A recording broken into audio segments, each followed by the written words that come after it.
민주당 이재명 대표의 공직선거법 위반 1심 판결의 후폭풍이 정치권을 강타했습니다. 민주당은 사법살인, 국민의힘은 판사 겁박을 주장하며 충돌했습니다. 전국 철도노조의 폐업으로 수도권 1, 3, 4호선 등의 퇴근길 운행이 줄줄이 지연됐습니다. 이런 가운데 서울 지하철 1에서 8호선을 운영하는 서울교통공사 노조도 파업 수순을 밟고 있습니다. 서울이 올가을 첫 영하권을 기록하는 등 전국 아침 기온이 영하권에 머물렀습니다. 한파특보는 해제됐지만 내일 아침까지는 오늘 같은 추위가 이어지겠습니다. 시총 1위 삼성전자가 자사주 매입 소식 등에 급등하자 이에 힘입은 코스피와 코스닥도 동반 상승했습니다. 트럼프 쇼크 이후 처음입니다.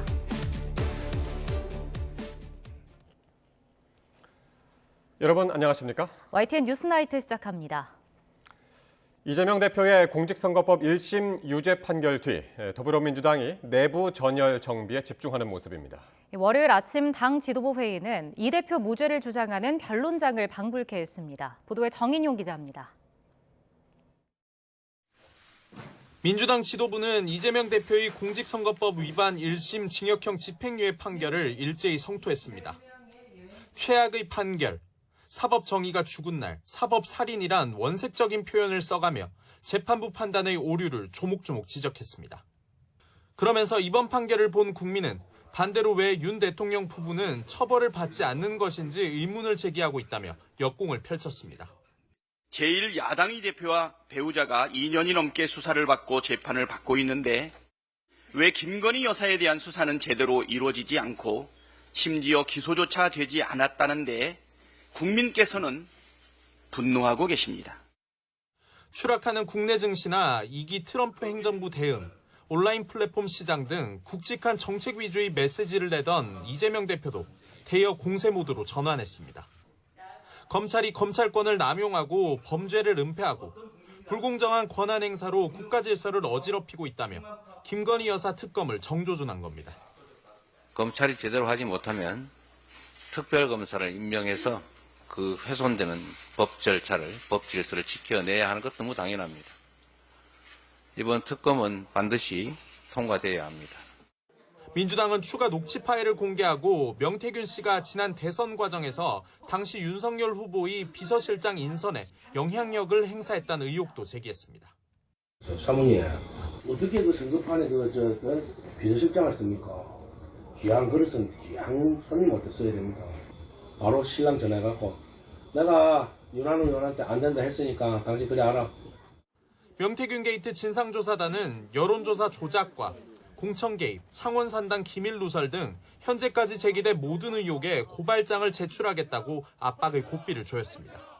진실에 묻혀지지 않도록 민주당 명태균 게이트 TF는 더 확실하게 꼼꼼하게 활동할 것이며 이런 가운데 이재명 대표는 이번 주 일반 주식 투자자들과 무역협회장에 이어 상인연합회를 만나는 등 민생경제 행보에도 박차를 가합니다. 이 같은 이 대표 등 당 지도부 행보는 혼란스러운 당을 재정비하는 움직임으로도 풀이되는데 이 대표의 민생 챙기기에도 오는 25일 위중교사 혐의 1심 선고 때까지 뒤숭숭한 분위기는 쉽게 정리되지 않을 거란 우려 섞인 관측도 나옵니다. YTN 정인용입니다. 국민의힘은 이재명 대표의 공직선거법 상급심에서 이 대표가 시간을 끌지 못하도록 감시기구를 출범하겠다고 밝혔습니다. 한동훈 대표는 조만간 당 차원 민생경제특별위원회 출범도 준비하고 있는데 야권 위기를 지렛대로 본격 차별화 전략에도 나설 것으로 보입니다. 박정현 기자입니다. 이재명 대표 유죄 선고 뒤 줄곧 SNS로만 메시지를 이어온 한동훈 대표. 사흘 만에 공개석상에서 가장 먼저 꺼내든 화두는 민생이었습니다. 복지국가로 성장하려면 나라 돈을 잘 써야 한다며 비효율적인 재정 운용을 구조적으로 막을 수 있는 재정 운용 법제화가 필요하다고 강조했습니다. 우리는 모두를 위한 복지를 하려는 정당입니다. 그리고 성장은 그 복지를 위한 도구죠. 인색하게 안 쓰겠다는 얘기 아니라 제대로 잘 쓰자는 것이 재정준칙 법제화의 진짜 의미입니다. 이 대표 재판 리스크 반사에게만 기대지 않고 국민 눈높이에 맞는 변화 쇄신에 주력하겠다는 의지로도 풀이되는데 실제 한 대표 측 핵심 관계자는 민생 경제 문제를 다루는 당 차원의 특별위원회 출범 등도 검토하고 있다며 향후 민생 관련 행보를 한층 강화할 계획이라고 설명했습니다. 여당은 또 향후 이 대표 2심 재판에서 시간을 끌지 못하도록 당 차원에서 감시기구를 출범하겠다고 공언하며 대야 공격의 고삐도 놓지 않겠다는 의지를 분명히 했습니다. 앞으로도 이 대표 유죄 판결이 계속 나올 거라며 민주당 장외투쟁을 겨냥해선 판사 겁박은 중형을 받겠다는 자해행위나 다름없다고 날을 세웠습니다. 이재명 대표와 민주당이 할 일은 범죄 방탄, 아스팔트 정치를 중단하고 사법부의 판단을 겸허히 기다리는 것입니다. 이재명 대표 유죄 선고를 계기로 여권이 그간의 수세 정국을 어느 정도 탈피한 형국이지만 일각에선 지금이 쇄신의 적기란 지적도 적잖습니다. 한동훈 대표의 정치력이 역설적으로 또 한 번 시험대에 올랐다는 분석이 나오는 이유입니다. YTN 박정현입니다. 이재명 대표는 일주일 뒤 이번에는 위증교사 의혹 사건으로 다시 심판대에 오릅니다. 다음 주 선고 결과 역시 이 대표 정치 활동의 중대 변수가 될 전망입니다. 김다현 기자가 보도합니다. 위증교사 사건은 이재명 대표가 지난 2018년 5월 경기도지사 후보 TV토론에서 과거 벌금형이 확정된 검사 사칭 사건을 누명으로 표현한 것이 발단이 됐습니다. 검찰은 이 대표가 해당 발언으로 선거법 재판을 받게 되자 증인이었던 김진성 씨에게 위증을 교사했다고 판단했습니다. 그러면서 사법질서를 교란하는 중대범죄라며 양형기준상 최대 형량인 징역 3년을 구형했습니다. 검찰은 이 대표가 일방적 주장을 마치 확인된 것처럼 증언해달라고 요구했다고 보고 있는데 이 대표 측은 기억나는 대로 말해달라고 수차례 언급했다며 고의가 없었다고 반박했습니다. 또 이 대표 요구로 위증했다는 김 씨의 자백에도 통상 위증은 객관적 사실에 반하는 것을 말하는데 김 씨의 주관적 기억을 위증으로 볼 수 없다고 주장하고 있습니다. 이번 선고 결과는 이 대표 정치 활동의 중대 변수가 될 전망입니다. 위증교사 범죄의 양형 기준은 공직선거법 위반보다 더 높은데 유죄가 선고되면 이미 선거법 결과를 놓고 항소심에서 다투겠다고 예고한 이 대표의 사법 리스크는 더욱 무거워질 수밖에 없습니다. 반면 무죄가 선고되면 공선법 유죄 판결의 충격을 다소 완화할 수 있을 전망입니다. 지난해 9월 법원은 이 대표의 구속영장을 기각하면서도 위증교사 혐의에 대해서는 소명되는 것으로 보인다고 밝혔습니다. 이후 본격적으로 사건을 심리한 법원이 고의가 없었다는 이 대표 주장을 받아들일지 이목이 쏠립니다. YTN 김다현입니다. 오늘 시작된 철도노조의 태업으로 수도권 일부 전철 운행이 퇴근길까지 지연됐습니다. 코레일은 수도권 전철 13, 4호선과 수인, 분당선 그리고 일산, 안산을 연결하는 서해선 전철이 지연되고 있다고 밝혔습니다. 퇴근 시간인 오후 6시까지 상황을 집계한 결과 수도권 전체 1,610여 대의 전철 가운데 380여 대가 10분 이상 지연됐고 20분 이상 지연된 전철도 440여 대였다고 밝혔습니다. 또 1호선과 경의중앙선 등에서 일부 열차가 10분 내외 정도로 지연되고 있다고 코레일은 전했습니다. 전국 철도 노동조합이 준법 투쟁에 들어간 가운데 서울 지하철 1호선에서 8호선을 운영하는 서울교통공사 노조가 파업 찬반 투표에서 찬성률 71%로 파업을 가결했습니다. 서울교통공사 노조는 내일 오전 시청 앞에서 기자회견을 열어 구체적인 총파업 일정을 밝힐 계획입니다. 현재 서울교통공사는 임금 인상률 2.5%와 함께 경영혁신은 임단협에서 분리하자고 주장하고 있지만 노조는 더 높은 임금 인상과 신규 채용 확대를 요구하고 있습니다. 삼성전자 주가가 자사주 매입과 소각 소식에 급등하며 코스피와 코스닥 지수도 동반 상승했습니다. 추가 상승을 위해서는 기술 혁신이 뒤따라야 한다는 전망입니다. 류환홍 기자가 보도합니다. 13일 만에 외국인 투자자가 다시 돌아오면서 삼성전자 주가가 날개를 달았습니다. 장 초반 7.5%까지도 폭등했던 삼성전자 주가는 5.98% 오른 56,700원에 장을 마쳤습니다. 삼성전자가 주주 가치를 높이기 위해 1년간 10조 원어치의 자사주를 매입하고 3개월 안에 3조 원어치를 소각하겠다는 소식에 투자 심리가 살아났습니다. 삼성전자뿐만 아니라 삼성전자 주식을 보유한 삼성생명이 11.48%, 삼성화재가 10.48% 폭등하는 등 계열사 주식도 함께 올랐습니다. 시장에선 자사주 3조 원어치의 소각으로 시가총액의 약 1%가 줄어 주가에는 긍정적일 것으로 평가하고 남은 자사주 7조 원어치 활용 방안에 대해서도 기대감을 나타냈습니다. 다만 삼성전자 측이 5만 원 선에서 주가를 방어하더라도 추가 상승을 위해선 기술 경쟁력 회복을 통한 실적이 뒷받침돼야 할 것이라는 조언이 나왔습니다. 위가 크게 올리려면 결국 삼성전자 스스로의 그 경쟁력, 아니면 반도체 업황이 좋아진다거나, 뭐 엔비디아에 공급을 한다거나, 또 하나에 더 삼성전자 실적이 좀 올릴 수 있는 그런 이제 모멘텀이 있어야 한 번 더 이제 주가가 레벨업 할 수 있다. 그래서 그런 걸 확인하기까지는 조금 더 시간은 좀 필요할 수 있다라고. 삼성전자가 급등하자 미국 대선의 트럼프 쇼크 이후 처음으로 코스피와 코스닥 지수가 동반 상승했습니다. 코스피는 2.16% 오른 2469.07로 마감하며 2500선에 바짝 다가섰습니다. 코스닥 지수도 장중 상승으로 반전하며 0.6% 오른 689.56으로 장을 마쳤습니다. 코스피와 코스닥 지수가 모두 올랐지만 외국인은 두 시장 모두에서 순매도를 나타냈습니다. 모처럼 우리 증시의 활기가 되살아났지만 금융당국은 미국 대선 후 우리 증시의 급락세와 관련해 증시 상황 점검 회의를 열고 대응책 마련에 나섰습니다. 우선 증시 부양을 위해 이번 주부터 2천억 원 규모의 밸류업 펀드 자금 집행을 시작하고 3천억 원 규모의 추가 펀드 조성도 추진하기로 했습니다. 또한 외국인 투자자의 수급 변동성이 높아진 만큼 기관 투자자가 좀 더 적극적인 역할을 할 필요가 있다고 보고 중장기적 관점에서 투자 판단을 해줄 것을 당부했습니다. YTN 유환호입니다. 팀원과 위메프의 대규모 미정산 사태를 일으킨 핵심 피의자로 지목된 구영배 큐텐그룹 회장과 티메프 대표들의 구속 여부가 이르면 오늘 결정됩니다. 김태원 기자입니다. 구영배 큐텐그룹 대표와 류하연, 류강진 티메프 대표가 한 달 만에 다시 구속심사를 받았습니다. 구 대표는 신문 과정에서 미정산 사태에 대한 책임을 통감한다고 말했다면서도 자신의 혐의에 대해선 충실히 소명했다고 밝혔습니다.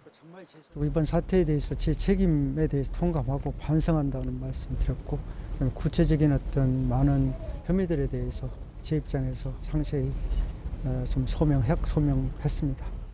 미정산 사태 피해자들은 심사 전날부터 법원 앞에서 이들의 구속을 촉구하는 차량 농성을 벌였습니다. 피해자 단체 대표가 심사에 참여해 직접 의견을 진술한 데 이어 법원에 탄원서도 제출했습니다.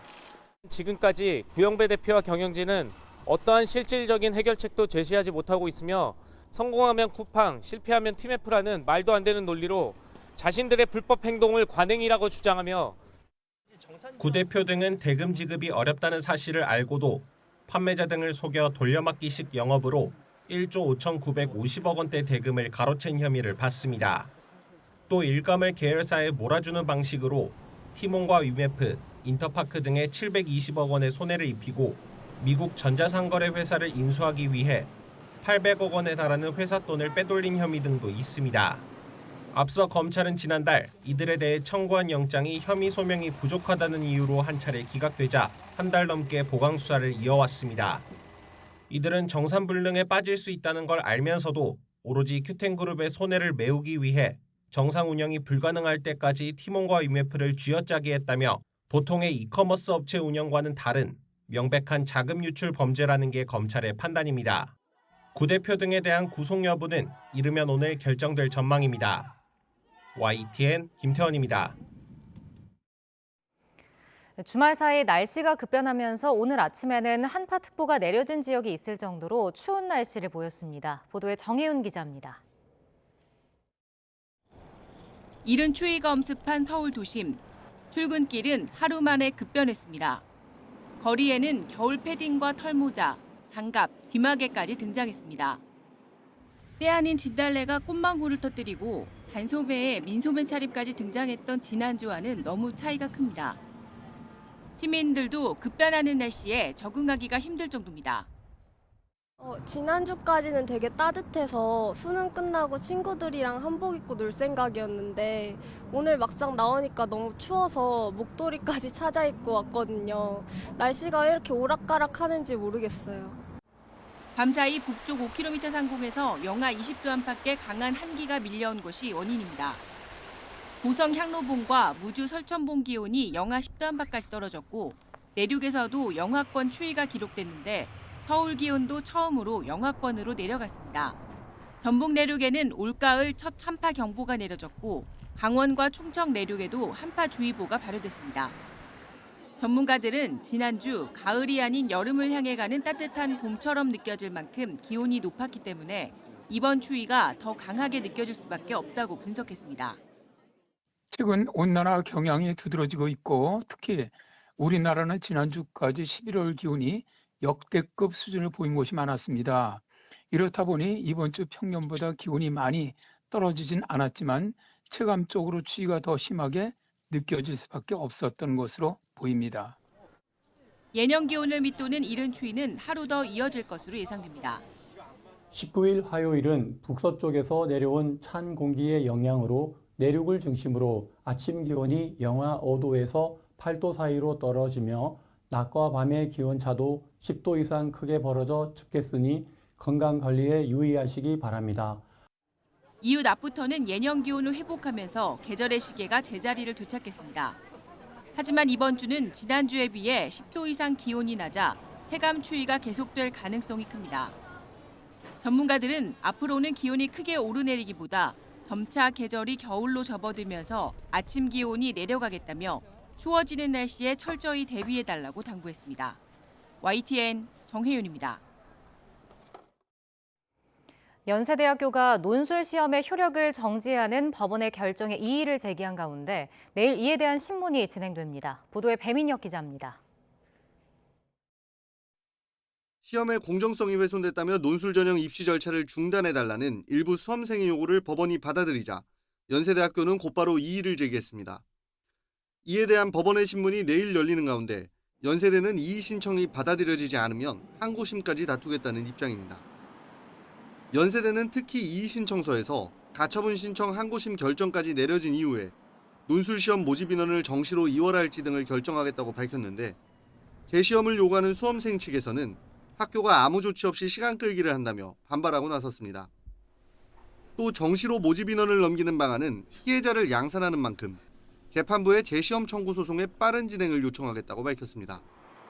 교육부도 본안 심사가 신속히 진행돼 학생들의 피해가 없도록 해야 한다며 관련 부서에서 연세대 측과 각각의 시나리오별 상황을 협의하고 있다고 설명했습니다. 또 일부에서 이번 사태로 다른 대학의 수시 모집 일정을 연기해야 한다는 주장이 나오는 데 대해서는 현 단계에서 검토하기 어렵다고 선을 그었습니다. 그러면서 연세대 측에 재시험을 보지 않고 전체 모집 인원을 정시로 이월하겠다고 결정한 바는 없는 것으로 확인했다고 교육부는 설명했습니다. 그런데 앞으로 재판부의 판단과 함께 연세대 논술 재시험에 반대하는 수험생들의 입장도 변수가 될 것으로 보입니다. 수험생 온라인 커뮤니티에는 재시험이라는 역차별을 가하면 반대하는 수험생들이 재시험 금지 가처분 신청을 하겠다는 연세대 논술 재시험 반대 입장문이 올라와 또 다른 논란이 예상됩니다. 이런 가운데 논술 문제 유출 의혹을 수사하는 경찰은 연세대 논술 시험 문제지가 게시됐던 DC인사이드 압수수색물을 분석해 신원이 파악되지 않았던 4명 가운데 1명을 특정하고 문제지 사진 입수 경로 등을 조사할 계획입니다. YTN 배민혁입니다. 한국교육과정평가원이 2025학년도 대학 수학능력시험 당일인 지난 14일부터 18일 오후 6시까지 문제와 정답 관련 이의 신청을 받은 결과 총 342건이 접수됐다고 밝혔습니다. 이의 신청은 전년 대비 1.2배 늘어난 것으로 집계됐는데 영역별로는 국어 77건, 수학 7건, 영어 91건, 사회탐구 124건, 과학탐구 31건 등이었습니다. 단일 문항으로는 국어 언어와 매체 44번에 가장 많은 42건의 이의 신청이 제기됐습니다.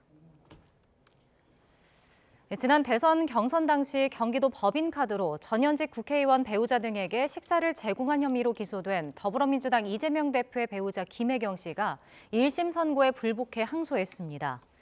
김 씨 측 변호인은 배 씨와 공모했다는 직접적인 증거가 없는데 재판부가 추론과 추측에 따라 유죄 판결을 내렸다며 항소하겠다고 반발한 바 있습니다.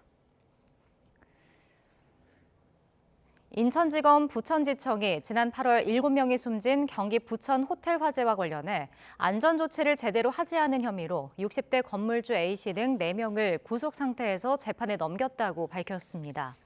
조사 결과 A씨는 지난 2017년 호텔을 인수한 뒤 에어컨을 교체하면서 전체 배선을 교체하지 않고 기존 전선을 계속 사용한 것으로 드러났습니다. 또 호텔 매니저는 화재 직후 경보기가 울렸지만 확인 조치 없이 경보기를 임의로 끈 것으로 확인됐고 호텔 운영자는 소방안전 관련 교육을 받지 않고 소방 계획서를 부실하게 작성한 것으로 파악됐습니다. 태권도장에서 4살 아이가 관장의 학대로 숨진 사건과 관련해 아이 엄마가 제대로 된 처벌과 함께 근본적인 대책이 마련돼야 한다고 호소했습니다. 보도에 윤태인 기자입니다. 흰 도복을 입은 관장이 아이를 거꾸로 들더니 매트 안에 밀어넣습니다. 아이는 고통스러운 듯 발버둥 치는데 사범 한 명이 다리를 잡고 흔들어댑니다. 잠시 후 아이는 힘이 빠진 듯 미동도 하지 않는데 사범은 그 앞에서 발버둥 치는 모습을 흉내라도 내듯 물구나무를 섭니다. 결국 이렇게 27분 동안 방치돼 있던 4살 도하는 심정지 상태로 병원에 옮겨졌지만 결국 10여일 만에 숨졌습니다. 사건 발생 직후 관장이 지워버렸던 CCTV 영상을 직접 본 어머니는 학대 장면에 울분을 감추지 못했습니다. 마네킹을 갖다 쑤셔 넣는 줄 알았어요. 그래서 다시 보고 계속 다시 보고 했는데 내 아들이에요. CCTV 영상을 복원한 경찰은 태권도 관장이 지난 5월부터 도하가 숨지기 전까지 2달 사이 140차례 넘게 학대한 것으로 판단했습니다. 또 사범 3명도 아동학대와 방조 혐의로 입건해 수사하고 있습니다. 근데 실제로 저희 도아한테 학대를 했더라고요. CCTV 정황이 잡혔더라고요. 아닌 척하더니. 아동학대 살해 혐의 재판이 진행 중인 가운데 태권도장 관장 측은 관장의 행동이 아이 죽음에 직접적인 영향을 미쳤는지 따져봐야 한다고 주장하고 있습니다. 자연사는 아니라는 얘기지. 누구냐? 부부장이죠. 사건 2, 3일 있다가 어머니가 호흡기 뗀다고 하고 다녔다. 증거도 없이 그렇게 함부로 얘기를 합니까? 엄마는 CCTV 영상을 보고 또 보며 예뻐하던 아이였다. 장난이었다는 관장의 말이 떠올라 더 화가 났습니다. 뭐 좋은 일 있니? 왜 이렇게 웃어? 애를 낳았대요. 난 애가 죽었는데.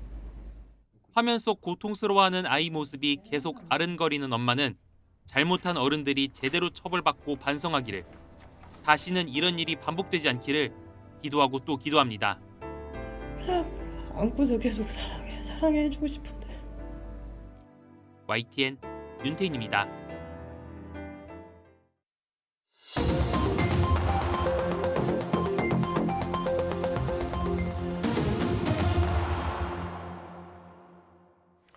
네, 정치권 관심 뉴스 짚어보는 포커스 나이트 시간입니다. 오늘은 최수영 정치평론가 그리고 조대현 전 국무총리실 민정실장과 함께하겠습니다. 두 분 어서 오십시오. 안녕하십니까. 네.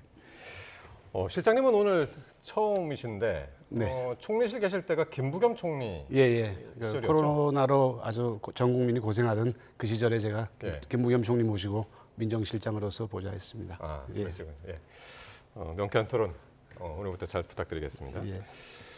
자, 민주당이 이재명 대표의 선거법 위반 사건 1심 판결 이후에 여론전에 주력을 하는 모습입니다.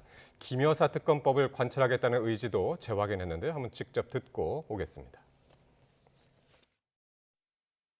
여러분이 힘을 내십시오. 이재명은 죽지 않는다. 민주주의도 죽지 않는다. 이 나라의 미래도 죽지 않는다. 여러분이 확실하게 보여주십시오. 고맙습니다. 이번 특검은 반드시 통과되어야 합니다. 대통령의 거부권 행사가 예상이 됩니다. 그러나 이 나라는 대통령 혼자의 것이 아닙니다. 국민의 압도적 다수가 특검을 바라고 있기 때문에 이 나라 주권자의 뜻에 따라서 특검이 반드시 실현될 수 있도록 최선을 다하겠습니다. 사법 정의를 크게 훼손한 이번 정치 판결에 동조할 국민은 없습니다. 이재명 대표에 대한 1심 재판부의 판결은 누가 봐도 명백한 사법 살인이었습니다. 예, 주말 장외 집회 때 상당히 이제 강렬했던 멘트였습니다. 1심 선고 직후에 결코 죽지 않는다라고 얘기했던 이재명 대표. 오늘은 판결 언급은 자제하는 대신에 이제 김여사 특검법 통과를 강조를 했습니다. 네. 저도 영상에 나온 대로 토요일 날 그 장면을 보고 비도 내리지 않았습니까? 상당히 어떻게 보면 좀 처연하고 처절한 모습이었습니다. 그런 그 이재명 대표가 또 오늘 그 회의에서는 이렇게 담담한 모습으로 김여사 특검법에 대해서 얘기를 했습니다. 인간적으로 보면은 그 굉장히 그 당 대표로서 어떤 지도자로서의 숙명이 아닌가 하는 생각을 일단 했고요. 지금 정치가 실종돼 있다고 봐야 되지 않겠습니까? 이 정치가 실종된 이 상황을 해결하는 것은 여와 야 간에 야당만의 문제가 아니고요. 국민들이 지금 의혹을 갖고 있는 이 문제를 서로 같이 풀어내지 못하면 정치를 다시 복원시킬 수 없다고 생각을 합니다. 예. 그렇기 때문에 야당의 대표 지도자로서 이런 오늘 모습을 보이지 않았나 하는 생각이 듭니다. 예. 지금 속보가 하나 들어와가지고요. 그거 좀 전해드려야 될 것 같은데요. 서울 지하철 4호선 동대문역에서 연기가 발생해서 무정차 통과한다는 소식입니다. 오늘 밤 9시 40분쯤이고요. 그때 신고가 접수됐고 서울 지하철 4호선 역사 내에서 에스컬레이터에서 연기가 발생했다고 전해지고 있습니다. 역사 일부의 이용객들이 이제 긴급 대피하고 있고 소방대원들이 현장에 출동했고 현재 4호선 동대문역 무정차 통과 중이라는 소식 전해드립니다. 자세한 소식 또 들어오는 대로 전해드리도록 하겠습니다.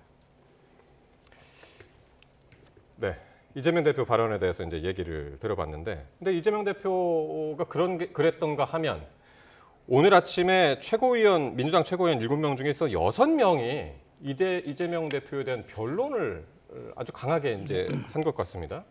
이건 어떻게 들으셨습니까? 뭐 전형적 저는 더블 스피크 전략이라고 보는 거죠. 그러니까 네. 이재명 대표 입장에서는 사법부를 자극해서는 안 되잖아요. 어쨌든 뭐 이 형량은 나왔고 그다음에 일단 25일 또 위증교사가 또 예정돼 있고 그다음에 2심에서 항소심에서 다투겠다고 한 이상 사법부를 뭐 사법살인이다. 그다음에 정치 판결이다. 이렇게 자극할 수는 없으니까 아마 이런 그 특검으로 이제 우회하는 메시지를 내는 것 같고. 네. 그러나 당 최고위원회는 이재명 대표의 옹의를 위해서라면 뭐 지금 세게 나가야겠죠. 그러니까 여기는 사법살인서부터 그냥 계속 그러니까 승복할 수 없다는 식의 정치 판결이라는 쪽으로 나가는데 어쨌든 저는 이렇게 강원 양면으로 사법부를 압박하는 전략이라고 보여지는데 예. 그러나 민주당 입장에서는 이것 또한 한계가 있을 거예요. 왜냐하면 25일 이제 얼마 남지 않았습니다. 여기에서 또 하나의 유죄 판결이 나온다면 민주당 입장으로서도 이걸 어떻게 전선을 다시 재구성해야 할지 아마 심각한 고민에 좀 들어가지 않을까 그런 생각이 드네요. 예.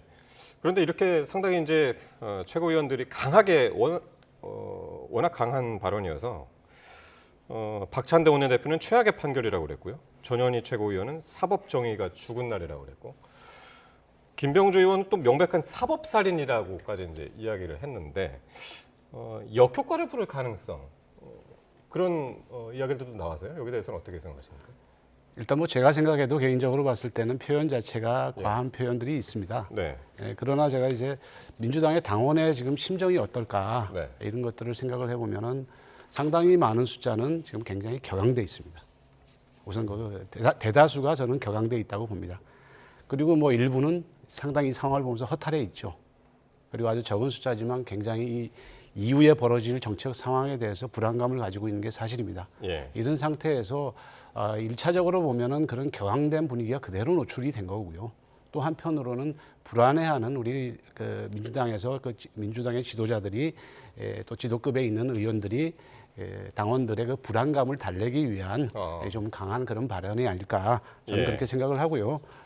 좀 이제 25일 재판을 준비하면서 좀 더 차분하게 대응할 필요가 있다고 생각합니다. 예. 어떻게 보면은 숨 돌릴 틈도 없이 진짜 지금 말씀하신 대로 일주일 뒤에는 또 위증교사 의혹 사건으로 다시 이재명 대표 심판대에 오르는데 위증교사 혐의 주요 내용을 좀 한번 정리를 좀 해주시죠. 네네. 예. 이게 처음으로는 2002년으로 거슬러 올라갑니다. 네. 2002년에 이제 성남 변호사로 활동하던 이재명 당시 이제 변호사였죠. 네. 근데 이제 그 분당 뭐 파크뷰 사건을 취재하면서 예. KBS PD에게 검사를 사칭하면 되지 않겠냐 이렇게 해가지고 코치를 한 혐의로 2004년에 벌금을 150만 원을 선고받습니다. 이건 확정이 된 겁니다. 예. 근데 이제 2018년 경기도지사 선거에 출마하면서 이게 이제 논란이 되니까 아니 그때 내가 교사한 게 아니라 KBS 측이 이게 이제 말하자면 자기에게 누명을 씌워서 이렇게 된 거다라고 얘기를 합니다. 그러니까 예. 이게 바로 공직선거법상 허위사실 공표에 해당되기 때문에 그게 12월에 재판에 넘겨집니다. 예. 그런데 이 과정에서 이제 김진성 씨에게 문제 위증교사를 한다는 거죠. 자, 이걸 좀 나한테 유리한 쪽으로 기억을 좀 되살릴 수 없겠냐 하는 쪽으로 해서 자료도 보내주겠다고 4차례 통화를 합니다. 예. 그렇게 해서 실제 2020년에 대법원에서 무죄 판결을 받습니다. 그러니까 위증교사의 효력이 발생한 거죠. 예. 그래서 이제 이 사건이 묻힐 뻔했는데 예. 이게 이제 김진성 씨가 어느 날 내가 위증교사를 했다라고 이제 얘기를 하면서 이게 다시 사건이 불거집니다. 그래서 검찰이 재수사에 들어간 끝에 올해 9월에 징역 3년을 선고하는 새로운 국면으로 접어들었고 예. 이 3년 구형에 대한 1심 선고가 25일 날 나오게 됩니다. 예. 이게 이 사건의 주요 맥락입니다. 그러니까 김진성 씨한테 위증을 해달라고 요구를 했고 그래서 김진성 씨의 위증 그 증언으로 2020년도에 무죄 판결을 받았죠. 받았고, 네. 예. 거기에 대한 사건이 이제 위증교사 사건이고. 그렇습니다. 그런데 이제 처음에는 김진성 씨가 위증을 하지 않았다라고 얘기하다가 말을 바꿉니다. 아하. 그래서 말을 바꾼 걸 가지고 검찰이 다시 재수사를 해서 기소를 해서 예. 징역 3년을 구형한 그러니까 김진성 씨는 본인이 인정을 한 거고 한 위증했다고 겁니다. 인정을 하고 있고. 말씀하신 대로 검찰이 징역 3년을 구형을 했고요. 법원은 이 사건에 대해서 지난해 이제 이재명 대표 구속영장 기각하면서도 혐의는 소명되는 것으로 보인다라고 이야기를 해서요. 이 사건을 어떻게 전망하시나요? 일단은 먼저 말씀드릴 것은 이 한 10여 차례의 통화가 있었다고 지금 그것은 뭐 팩트로 나오고 있습니다. 네. 그 과정에서 이재명 대표가 당시에 매번 일관되게 없는 말 만들어 하라는 게 아니다. 기억에 나는 대로 얘기해라. 사실대로 얘기를 해주면 된다. 네. 그리고 이제 뭐 약간 기억을 상기시키는 그런 발언은 한 것 같습니다. 예. 그런 과정이 있었고요. 그렇기 때문에 또 한편으로는 이 김진성 씨 자신도 검찰에 상당히 여러 가지 사건으로 부담을 느끼고 있는 상황이었습니다. 네. 벌써 오래전부터요. 그런 상황을 알고 있었기 때문에 이재명 대표 입장에서는 이게 자칫 잘못하면은 그 김진성 씨가 오히려 거꾸로 위증을 할 수 있다. 그렇기 때문에 사실대로 얘기를 하라. 이거를 계속 강조한 거죠. 예. 검찰이 어떤 그 부담을 느끼고 있는 상황에서 계속 조사를 받고 또 재판을 받는 과정에서 네. 그렇게 할 수 있지 않겠습니까? 그 부분에 대한 그 이재명 대표의 일관된 사실대로 얘기하라는 부분이었기 때문에 이 부분을 받아들인다면은 이것은 뭐 당연히 그 무죄가 나오지 않을까 하는데 또 여기 조금 전에 이제 그 최평론가님 말씀하신 중에 약간의 차이가 있는 것은 위증 자체가 나중에 성립을 하지 않습니다. 그 재판 자체에서 마지막에 이제 부인을 하게 되는데 그래서 실제로 위증이 존재했느냐라는 쟁점도 있습니다. 이것을 재판부가 어떻게 볼지 이 부분은 이제 지켜봐야 될 문제고요. 아무튼 이 부분에 대해서는 그 저희들 입장에서는 법리대로 본다면은 그 무죄가 나오리라고 보는데. 문제는 이제 11월 15일에 있었던 재판의 그 기류를 봤을 때, 뭐 어쨌든 그 사법부의 그런 그 분위기가 반영된 게 아닌가 하는 우려 때문에 지금 크게 우려하고 있는 것이 사실입니다. 그러니까요. 그러니까 첫 번째 재판에서 징역형이 나와가지고 상당히 이제 충격을 받았는데 민주당 입장에서는. 근데 이게 두 개 재판 연달아서 만약에 유죄가 나오면 분위기는 또 다를 것 같은데요. 그러니까 우리가 이제 사실은 정타보다 더 무서운 게 연타라고 그러지 않습니까? 스포츠에서도 한 대 맞는 거 괜찮은데 연이어 맞으면 사실 그게 권투에서도 굉장히 그 데미지가 크다고 그러는 거예요. 그러니까 장타보다는 정타보다는 연타가 무섭다는 이제 그런 속설이 있는 건데 연타가 되는 거죠. 근데 이제 문제는 사실은 이게 이번 25일 위증교사 말고 이번 공직선거법 위반이 허위사실 유포가 사실 민주당 내에서 법률가들도 그랬어요. 가장 싸게 막을 수 있는 사건이고 이거는 어쩌면 벌금 가지고 다툴 수 있을 것이라고 지배적으로 예상을 했던 건데 최고형이 사실상 나온 거예요. 징역 1년에 집행유예 2년. 그러니까 검찰이 2년 구형했었죠. 2년 구형했었죠. 그러니까 이게 지금 민주당에서 멘붕이 왔는데, 근데 네. 지난번 작년에 기억을 되살려 보시면 유창훈 당시 영장 그 담당 판사가 예. 이재명 대표 구속적포 심사하면서 그랬잖아요. 이 사건은 상당히 소명된 것으로 보인다. 다만 도주 의료가 없기 때문에 구속영장 발부를 기각한다 했단 말이에요. 예. 영장 전담 판사가 이 사건에 대해서 그 유죄 혐의가 있다라고 지금 인정을 해버린 상황이니까 예. 이거야말로 진짜 사면 초과의 지금 형국이긴 했죠. 그러니까 지금 민주당에서는 굉장히 여기에 대해서 방어 논리를 펴는데 어쨌든 민주당이 선고하는 게 아니라 법원이 선고하는 거니까 민주당 네. 입장에서는 플랜 B를 지금 생각할 때가 왔다. 왜냐하면 언제까지 이렇게 단일 대우로 사법 방탄에만 나설 예. 것이냐. 예. 현실적으로 2심까지 유죄가 나온다면은 내부적으로 무언가 플랜 B를 생각해야 될 그런 시기가 도래하지 않느냐라는 목소리들이 알겠습니다. 아마 분출할 거라고 봅니다. 예. 플랜 B 말씀을 하셔가지고 그 얘기를 하기 위해서 저희가 녹취를 하나 듣고 그 말씀을 이제 이어가면 좋겠는데 지금 당내에서 말씀하셨다시피 이 대표 리더십이 굳건할 거라고 강조를 하고 있는 분위기지만 사법 리스크 무시할 수 없다 이런 이야기도 나오고 있는 가운데 비명계의 움직임이 지금 또 주목을 받고 있습니다. 이들을 향한 또 최민희 의원의 견제 발언이 도마 위에 올랐습니다. 직접 듣고 오겠습니다. 다시 숨지겨 있던 민주당 내에 분열 세력들이 준동하냐 안 하냐에 따라 이 국면이 돌파될 것이냐 아니면 민주당이 돌파 못하고 사분오열 될 것이냐 이게 결정된다고 보고 이미 일부 언론이 민주당에 숨죽이던 비명계가 움직이기 시작했다. 움직이면 죽습니다. 제가 당원과 함께 죽일 겁니다. 네. 지난주 토요일 장외 집회 때였는데요. 비명계 움직이면 죽인다. 발언 수위가 상당히 높고 듣기에 따라서는 좀 섬뜩하기도 합니다. 네, 저도 민주당에 오래 몸을 담아왔던 사람이지만 네. 그 표현 자체가 굉장히 격한 거 사실이고요. 방송을 잘 아시는 분인데 왜 저렇게까지 표현하셨을까? 아까 그 모두에 말씀드린 것처럼 이 전체적인 분위기는 상당히 격앙이 돼 있습니다. 네. 이번 판결을 보면서 이 판결이 법리의 문제도 있지만은 이 형량이 지나치게 과한 거 아니냐. 이게 이제 그런 부분에서 상당히 예상치 못한 수준의 형량이 나왔기 때문에 격앙된 그런 그 분위기를 반영한 것이고요. 예. 또 한편으로는 저는 그 집회를 나가 보면은 가보셨는지 모르겠지만 각 지역에서 이제 우리 그 지역의 당원들과 같이 이렇게 참여를 하게 됩니다. 네. 그러면서 이제 여기서 지역위원장 또는 그 지역의 국회의원은 그 말하자면 리더 아닙니까? 리더가 좀 더 보다 강하고 굳건한 모습을 보여줘야죠. 예. 그런 의미도 작용을 했다. 저는 현장에서의 모습이기 때문에 아까 이재명 대표도 보면은 현장에서 그렇게 그 비를 맞으면서 강하게 얘기하셨지만 또 막상 회의 자리에 왔을 때는 차분하게 또 얘기하시지 않습니까? 예. 그런 점도 고려돼야 된다.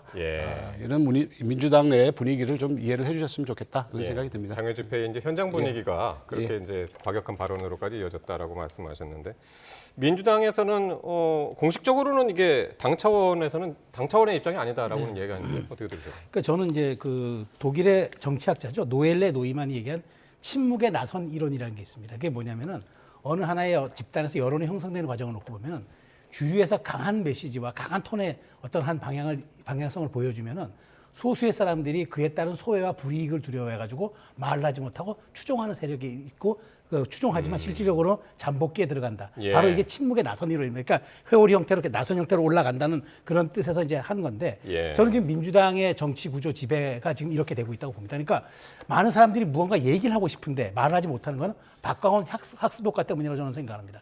지난해 그 박광원 원내대표가 원내대표 당시에 체포동의안 이재명 대표 체포동의안이 어쨌든 통과가 돼서 기각은 됐지 법률적으로 그게 그 발부는 안 됐지만 어쨌든 통과가 돼서 사법심판대 한번 섰잖아요. 예. 그 책임을 물어서 박광원 원내대표 현직 원내대표가 공천 못 받은 건 아마 처음일 겁니다.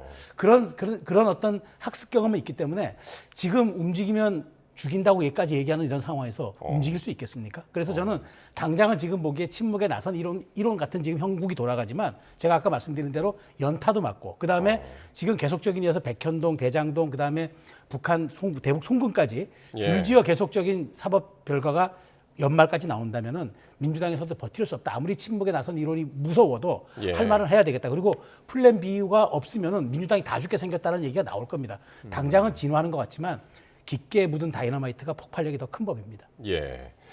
근데 이렇게 이제 최민희 의원뿐만이 아니라 누군가요? 그 이재식 비서실장이 이렇게 또 글을 올렸습니다. 신의 사제다, 신의 종. 이런 표현도 나왔어. 모르겠습니다. 이건 어떻게 보셨나요? 우선 그 이해식 의원입니다. 이해식 의원. 예. 이해식 의원이고요. 대표적으로 굉장히 그 합리적이고 아주 신사적이고 좀 굉장히 차분하고 조용한 의원입니다. 저는 잘 압니다, 개인적으로. 근데 이재명 대표를 오랫동안 옆에서 지켜본 관계죠. 여러 가지 선거도 같이 치렀고 또 이제 그런 데서 오는 아까 제가 그 이재명 대표의 그 토요일 집회 모습을 보면서 처연함이나 비장함을 느꼈다라고 얘기한 것처럼 네. 굉장히 인간적인 그런 데서 오는 그 어떤 연민이랄까요? 이런 거에 표현했다고 생각을 하고요. 네. 그리고 뭐 꼭 이재명 대표에 대한 그런 뭐 신격화 이렇게 얘기하는데 여기 보면은 더욱 훌륭한 인간이 되고자 하는 노력, 저는 여기에 방점이 있다고 생각을 합니다. 그거는 꼭 이재명 대표에 대한 뿐만이 아니라 본인에 대한 성찰이기도 하고 뭐 그렇다고 저는 보기 때문에 이거를 지나치게 해석할 건 없다. 그렇게 생각합니다. 네. 마르쿠스 아우렐리 좀 밑에 써 있지만은 마르쿠스 아우렐리우스 명상록을 이제 인용한 말이긴 했습니다. 신의 사제, 신의 종.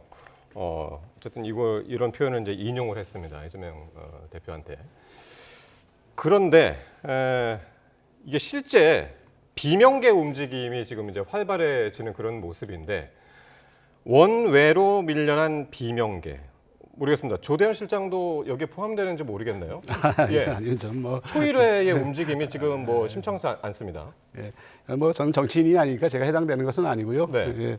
이 부분에 대해서 말씀드리면은 우선 그 비명계 그러는데 지금 과연 뭐 민주당의 비명계, 친명계 이렇게 나눌 수 있느냐 하는 생각이 우선 들고요. 뭐 그래도 비명계라고 지칭하는 사람들이 누군지는 우리가 다 알고 있는 것 아닙니까? 그래서 이제 김부겸 총리를 거론하신 것 같은데 김부겸 총리가 다음 달 1일인가요? 그 초일의 초청으로 특강을 하게 돼 있지 않습니까? 그것도 언론에 나왔는데.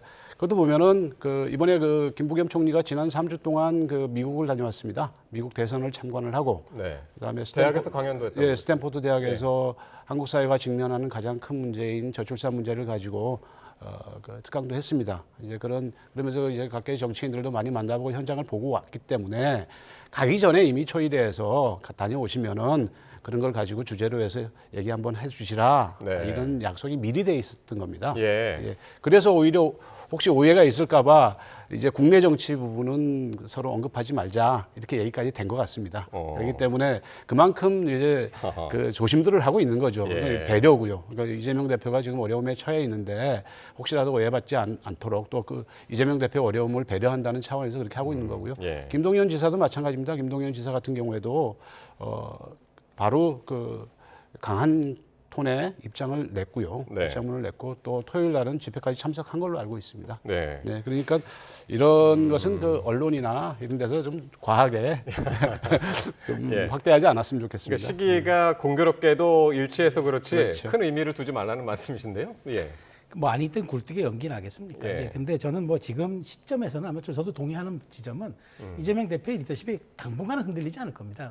연타에도 불구하고 어쨌든 외형적으로는 단일 대우의 모습과 이재명 대표를 향한 충성 맹세들이 줄을 이을 겁니다. 그건 현실적인, 왜냐 지난번 비명 행사와 친명 행제가 주류를 당에 이뤘기 때문에 그 부분으로 가는 건 어쩔 수 없는 것 같은데 다만 이거죠.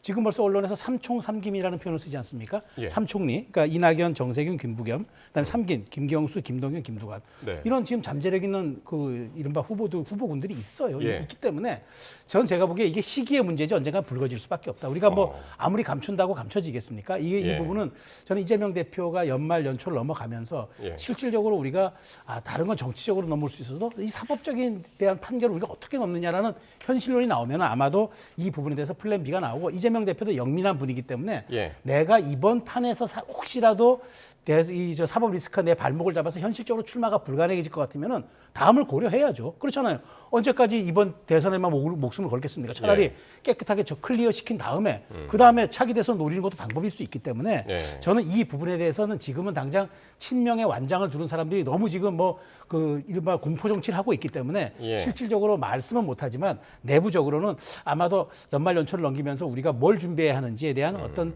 마음의 준비들은 차곡차곡 하고 있을 것이라고 저는 생각합니다. 그렇군요. 지금 평론가께서 총리, 삼총리 삼김. 신삼김 네, 요 네. 말씀하셨지만은 조응천 개혁신당 총괄특보단장이 이 얘기를 했습니다. 이재명의 점 하나 찍은 사람이 올라올 것이다. 신삼김 대안론은 쉽지 않다. 이렇게 얘기했는데요. 점 하나 찍은 사람이 누굴 얘기하는 겁니까? 예전에 아내의 유혹인가요? 이런 인기 있었던 드라마 있었지 않습니까? 거기 이제 얼굴에 점을 하나 찍어서 사실은 같은 사람인데 다른 사람이다. 이런 아주 인기 있던 드라마가 하나 있었죠. 이제 그걸 비유한 것 같은데. 뭐 친명계를 의미하는 그렇죠. 거겠네요. 뭐 특정인을 거론하기보다 그렇게 되지 않겠냐. 결국은 친명계가 그걸 계승하지 않겠냐 이렇게 얘기를 하는데 그런 얘기를 하기는 조응천 의원 같은 경우에는 여러 가지 문제를 제기하면서 지난 총선에서 밖으로 나갔던 인물이고 그런 인물의 입장에 봤을 때는 이렇게 평론할 수 있겠지만 민주당의 상황은 그렇지 않다. 지금은 현재 우리가 닥친 위기 이것은 이재명 대표 개인의 위기가 아니고 그리고 민주당이 다 같이 처한 위기이기 때문에 당대표를 중심으로 해서 좀 견고하게 대우를 유지하면서 극복해 나가야 된다. 이런 데서는 추후에 뭐 그런 여지는 없습니다. 네, 알겠습니다. 그러면 이번에는 민주당 봤고요. 국민의힘 내부 분위기 한번 볼 텐데요. 연일 이재명 대표의 사법 리스크에 화력을 집중하고 있는데 오늘 한동훈 대표의 발언 한번 직접 듣고 오겠습니다. 제가 드리고 싶은 말씀은 25일 재판이 끝이 아니다라는 점입니다. 위증교사 판결이 25일에 판결 예정이잖아요. 그 선고를 앞두고 더 극단적으로 몰려다니면서 판사 겁박이라는 사법 방해를 하는 것은 중형을 받겠다는 자해행위에 가깝다라는 말씀을 드립니다. 이 대표에 대한 이렇게 유죄 판결들이 나오고 앞으로 계속 나올 것입니다. 예. 자, 이제는 이 대표의 위증교사 혐의 1심 선고를 굉장히 이제 강조하면서 유죄 분위기를 굳히려는 의도인가요? 어떻게 보시나요? 뭐 지금 유죄 분위기로 가는 것 같으니까 지금 국민의힘에서는 굉장히 좀 말하자면 호기를 잡았다 이런 좀 약간 내부 기류가 있는 것 분명한 것 같습니다.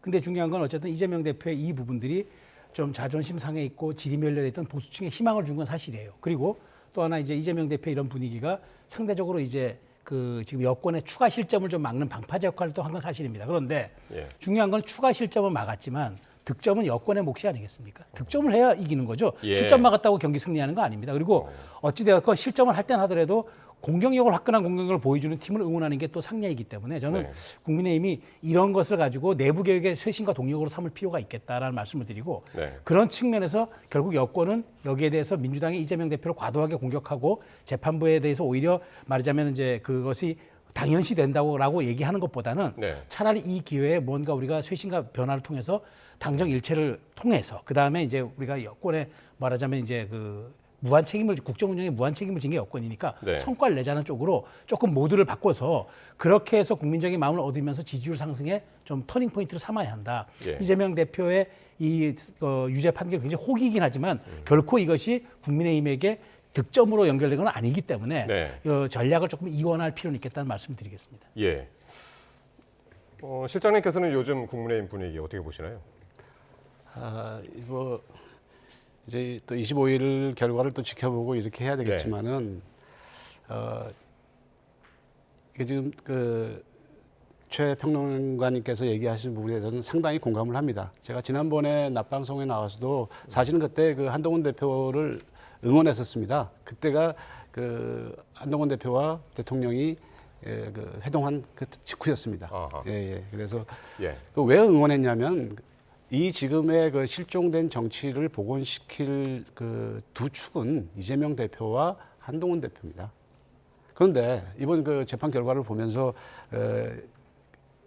한동훈 대표께서는 반사이익 오버 안 하겠다 이렇게 반사이익 기대하지 않고 오버하지 않겠다라고 얘기를 했습니다. 그리고 쇄신하겠다 그랬습니다. 근데 실제로 보면 오늘의 발언에서도 나타나는 것처럼 계속 상대방이라고 할 수 있는 파트너라고 할 수 있는 이재명 대표를 그렇게 공격을 하고 제가 참 놀라웠던 것은 법정 구속이 될 수 있다 이런 얘기를 했지 않습니까? 그런 질문에 오늘 나올 줄 알았는데 제가 먼저 그렇게 말씀을 참 이런 말들은 상대를 인정하지 않는 부분이기 때문에 우선 그거에서부터 문제가 있고요. 예. 법리적으로도 많은 문제가 있습니다. 예. 그래서 이런 식으로 상황을 극단적으로 몰아가는 것은 한동훈 대표다운 모습이 아니고 한동훈 네. 대표가 금정선거에서 이길 수 있었던 것은 바로 윤석열 대통령과 다른 모습을 보였기 때문에 그리고 국민의힘 내에서 비판적인 모습을 보였기 때문에 국민들이 희망을 걸고 한 번 더 지지해 준 거라고 생각을 하거든요. 예. 그때의 마음으로 좀 돌아가셨으면 좋겠다. 예. 저는 좀 그렇게 말씀드리고 예. 싶습니다. 법정 구속이 상당히 진짜 좀 굉장히 임팩트가 있는 말이긴 했죠. 근데 그게 이제 체포동의안하고 이제 연결이 돼서 본인이 이제 SNS에 이제 쓴 글이었는데 얘기 나온 김에 그건 어떻게 보셨나요? 글쎄요, 이제 한동훈 대표가 이제 사실 네. 법무장관 시절에 그 체포동의안에 바로 그 제안 설명했던 사람 아니겠습니까? 그러다 보니까 이제 그 발언을 한 거죠. 근데 그 발언이 어쨌든 지금 이재명 대표에게 사법적인 그런 분위기가 있는 상황 속에서 강렬한 좀 그런 인상을 주는 건 맞지만 과연 정치 복원을 또 해야 하는 대표 입에서 그렇게 또 강한 메시지가 나오는 게 앞으로 좀 말하자면 전국 운용에 좀 그게 악영향이 혹 되지 않을까 저도 약간 그런 우려는 있습니다. 알겠습니다. 자, 이렇게 여당의 모처럼 찾아온 단일 대우 분위기가요. 그런데 당원 게시판 논란으로 약간 흐트러지는 그런 모습도 감지가 되고 있습니다. 오늘 김민전 최고위원의 발언 들어보시겠습니다. 우리 스스로 당무감사를 통해서 무엇이 잘못된 것인지 게시판 관리가 왜 잘못되었던 것이 이런 것들을 우리가 먼저 바로 잡아야 한다. 이런 생각을 다시 한번 하게 됩니다. 한동훈 대표께서 말씀하신 너희는 더 나으냐. 이것을 우리는 가슴속 깊이 새기면서 우리를 스스로 개혁해 나가야 할 것이다. 이런 생각을 하게 됩니다. 예, 한동훈 대표가 있는 바로 그 자리에서 면전에서 저 얘기를 했습니다. 당무감사 얘기를 했는데요. 요 얘기도 평론가께서 먼저 좀 해주시면 알 것 같은데요. 그러니까 이게 제가 보기에는 지금 이게 잘못하면은 이 논란이 이제 수사로 이어질 수 있는 우려가 있기 때문에 당무감사 얘기가 나온 것으로 봐요. 근데 저는 이 사실관계 확인을 밝히고 그다음에 재발 방지를 위해서라도 왜냐하면 당원 게시판에 대한 것이 사실은 굉장히 건강하게 당원들의 의견을 솔직하게 개진하는 데고 그다음에 다 익명성이 보장되는 실명으로 들어가지만 익명성이 보장되는 데인데 이걸 만일 외부에다 맡긴다 이건 있을 수 없는 일이고요. 사실관계 확인 정도를 통해서 이런 일들에 대한 재발 방지를 좀 막고 그다음에 재발 방지를 하고 그다음에 여기에 대해서 의혹들을 좀 내부적으로라도 좀 풀어보는 방향은 한동훈 대표의 리더십의 좀 공고화를 위해서라도 필요하지 않나 그런 생각이 들어요. 왜냐하면 절대 외부 수사 맡겨서는 안 돼요. 왜 당회의를 지금 이미 수사를 하고 있지 않나요? 그러니까 고발은 된 상태인데 당이 자체적으로 해결할 수도 저는 있다고 보거든요. 그렇기 때문에 이 문제를 가지고 왈가왈부 더 확산하는 것보다는 짧게 내부적으로 한번 스크린해보고 그 어떤 자성의 세기로 한번 계기로 삼는 것도 저는 이게 바로 정치의 본령이 아닌가 그런 생각이 듭니다. 예.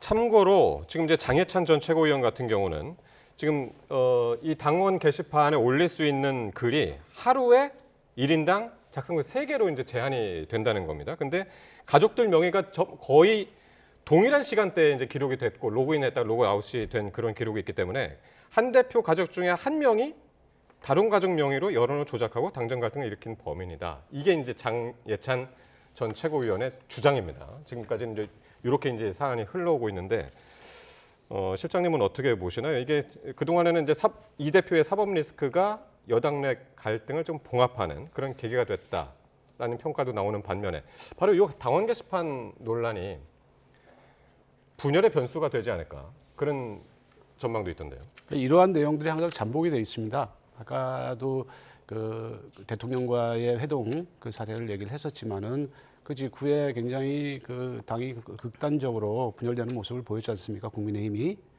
그런 문제를 지금 내재하고 있는 겁니다. 근데 뭐 이런 비유가 적절할지 모르지만은 뭐 이재명 대표가 그 흙탕물을 지나가다가 구두에 흙탕물 튈까봐 걱정을 했는데 양복에 흙탕물이 튀어서 버리게 생겼어요. 그거 보면서 손가락질하고 있지만은 정작 본인들은 큰 웅덩이에 빠져서 지금 그 아주 위험한 상황에 처해 있는 그런 상황이거든요.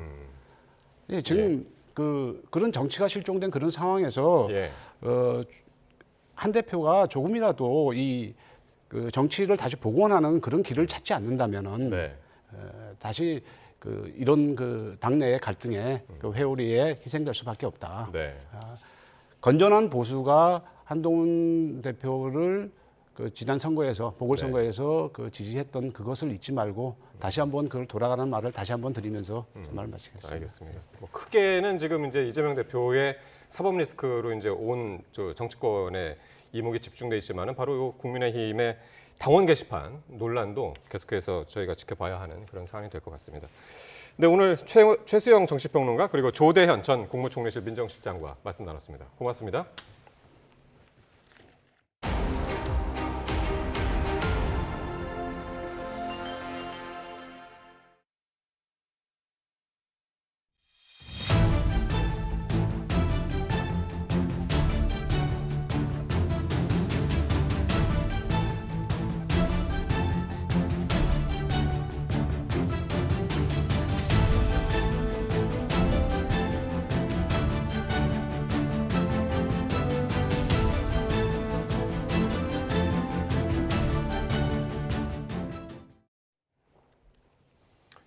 네, 남미를 순방하고 있는 윤석열 대통령이 브라질 현지 언론과의 인터뷰에서 한국에 있어서 미국과 중국은 선택의 문제가 아니라고 말했습니다. 윤 대통령은 현지 시각 18일부터 이틀 동안 열리는 G20 정상회의에서 두 차례 연설할 예정입니다. 브라질 리우에서 신윤정 기자가 보도합니다. 주요 20개국 정상회의 참석을 위해 브라질을 방문 중인 윤석열 대통령이 현지 유력 일간지와 잇따라 서면 인터뷰를 가졌습니다.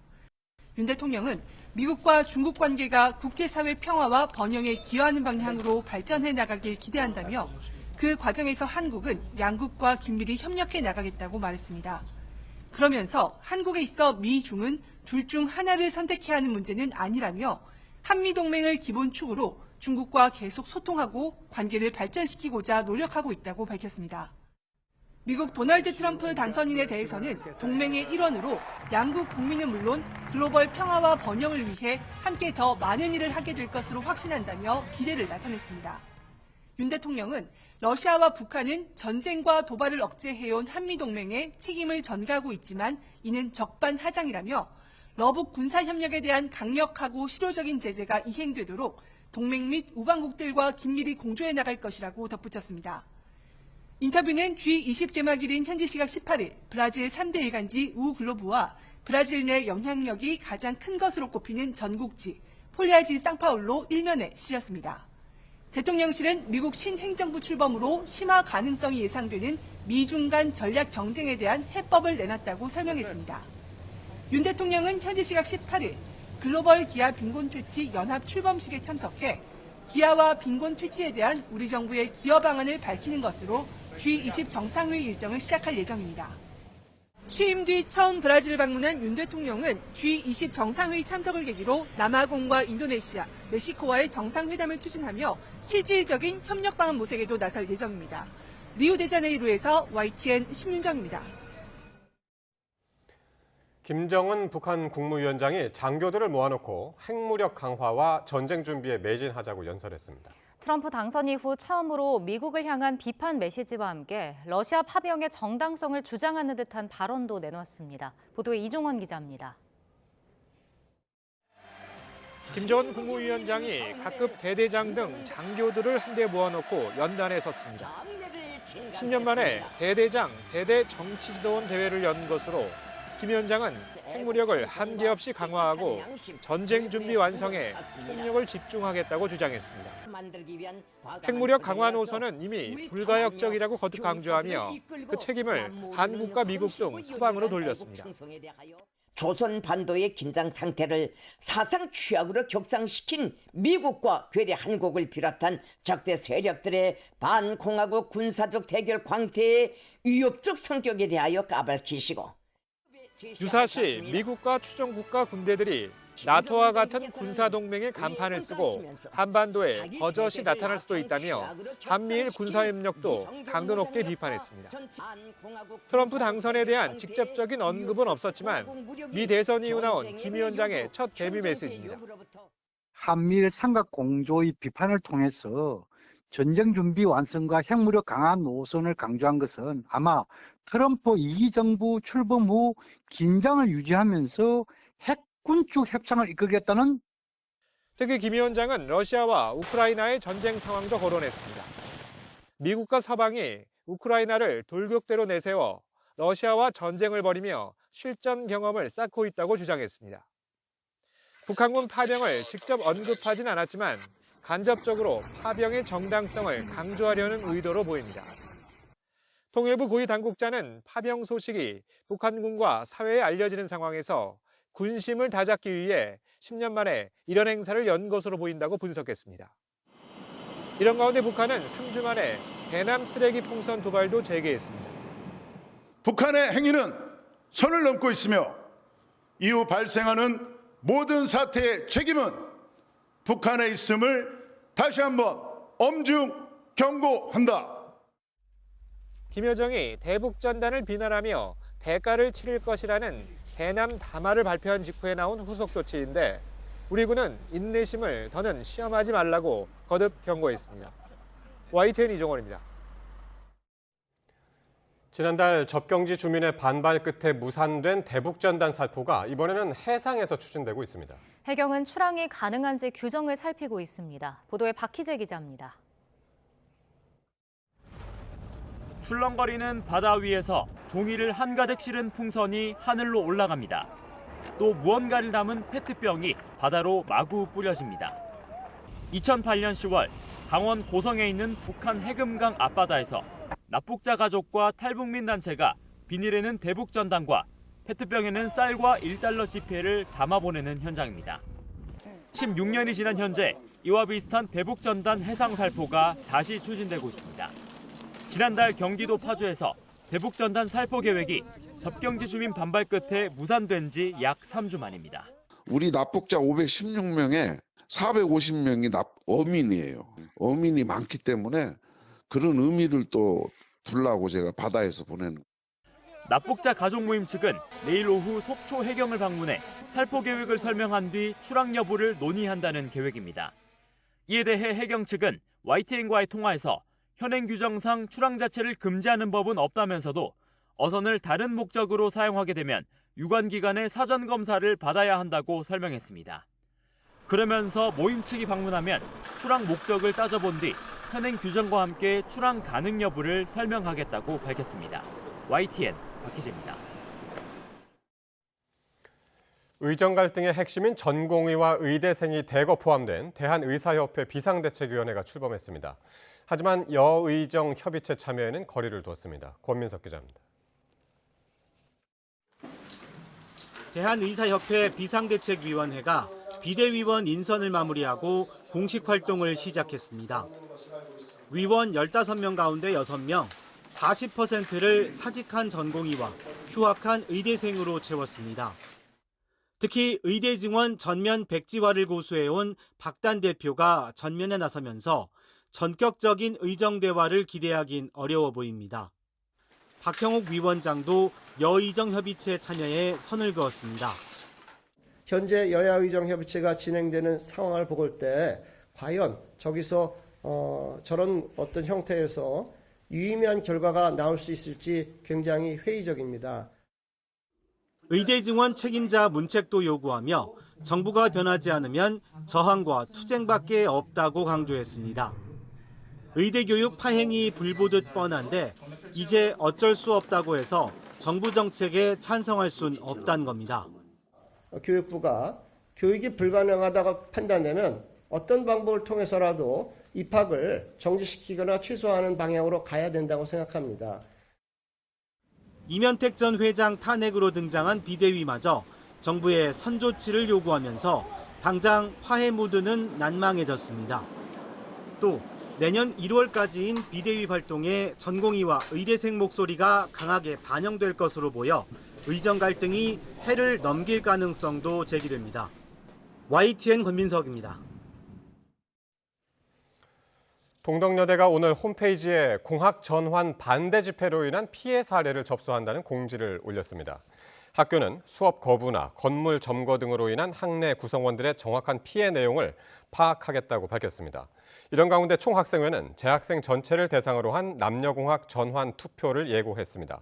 총학생회 측은 객관적 과정을 거쳐 학생들의 의견을 전달하겠다며 오는 20일 학생총회에서 공학 전환에 대해 논의한 뒤 그 결과를 대학 본부에 전달하겠다는 입장입니다.